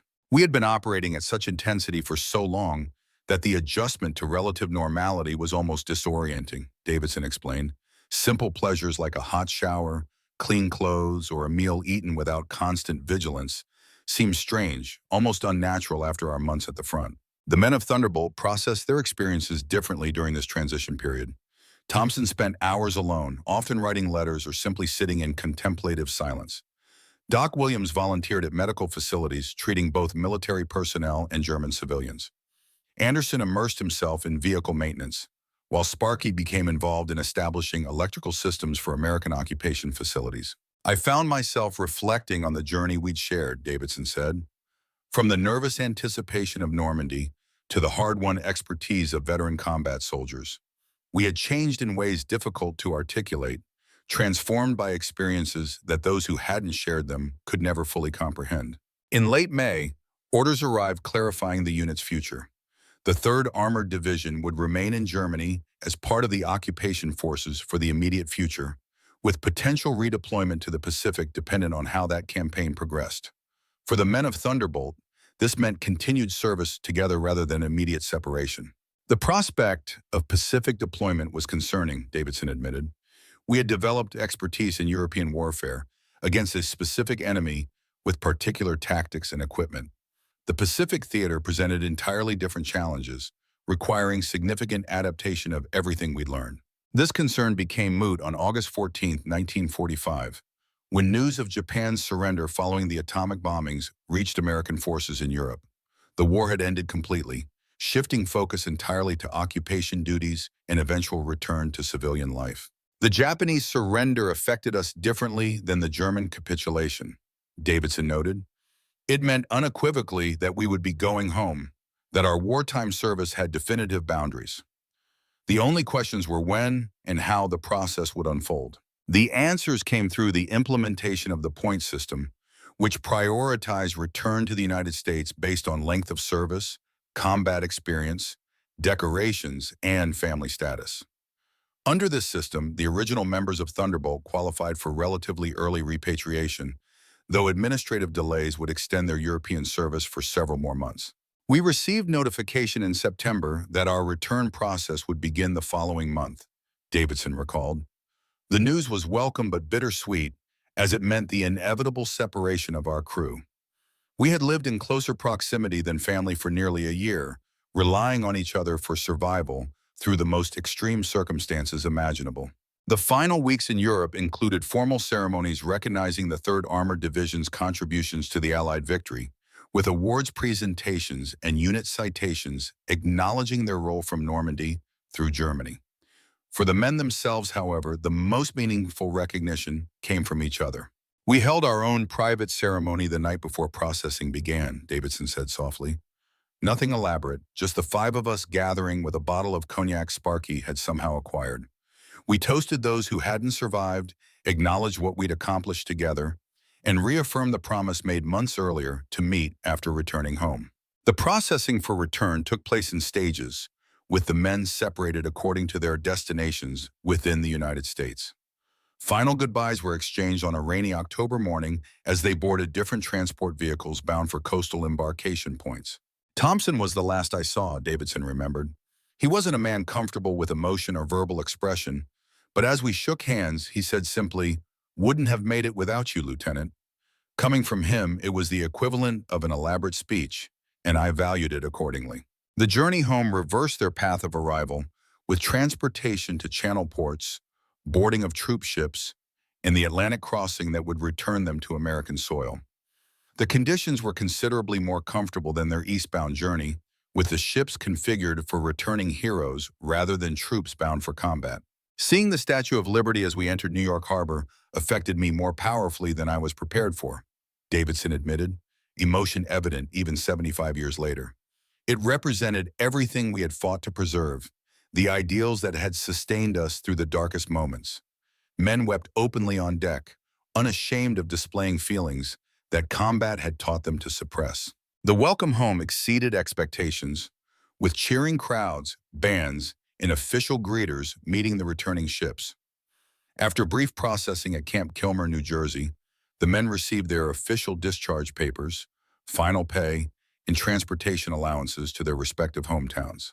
The transition to civilian life was abrupt, Davidson noted. One day I was Lieutenant Davidson, tank commander in the 3rd Armored Division, responsible for 4 men and a 33-ton war machine. The next I was just Robert Davidson, civilian, carrying a duffel bag and trying to remember how normal society functioned. Returning to Detroit in November 1945, Davidson found a city transformed by the war years. The automobile factories had been converted to military production. Social dynamics had shifted with women entering the workforce in unprecedented numbers, and the entire rhythm of American life had adapted to wartime necessities. My parents had kept my room exactly as I left it, Davidson remembered. Baseball trophies, high school pennants, model airplanes hanging from the ceiling. It felt like a museum exhibit of someone else's life, a person I barely recognized after what I'd experienced. The documentary camera focused on Davidson's weathered hands as he examined a small metal object, a Thunderbolt insignia worn with years of handling. The physical token represented the bond formed through shared danger and dependence, a connection that would transcend the geographical separation of peacetime. We kept our promise, Davidson said, his voice strengthening with pride.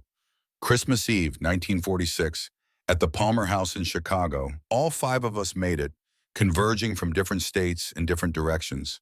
Thompson from Montana, Doc from Massachusetts, Anderson from Minnesota, Sparky from Illinois, and me from Michigan. Thunderbolt reunited one more time. That reunion established a pattern that would continue for decades, with annual meetings that eventually included wives, children, and grandchildren, as the original crew built their civilian lives while maintaining the connection forged in combat. They witnessed each other's achievements, supported each other through difficulties, and preserved the memory of what they had experienced together. The last full reunion was in '94, Davidson noted, our 50th anniversary year. Thompson had passed by then, the first of us to go. Doc followed a few years later. Anderson made it to 2008 and Sparky to 2012. I find myself the last one standing, the keeper of our shared memory. As the documentary interview concluded, Davidson returned to the present moment, the reminiscence complete, but the experiences it recalled still vibrant in his consciousness. The journey from Normandy to Germany had lasted less than a year chronologically, but had expanded to fill a lifetime of memory and meaning. People ask if I'm proud of my service, Davidson said, offering a final reflection. Pride isn't quite the right word. I'm grateful to have served with extraordinary men, to have contributed to a necessary effort against genuine evil. But mostly I'm humbled by the responsibility of remembering, of ensuring that what we experienced and what we learned isn't forgotten as the years pass. The camera lingered on Davidson's face, capturing the complex mixture of emotions that animated his features.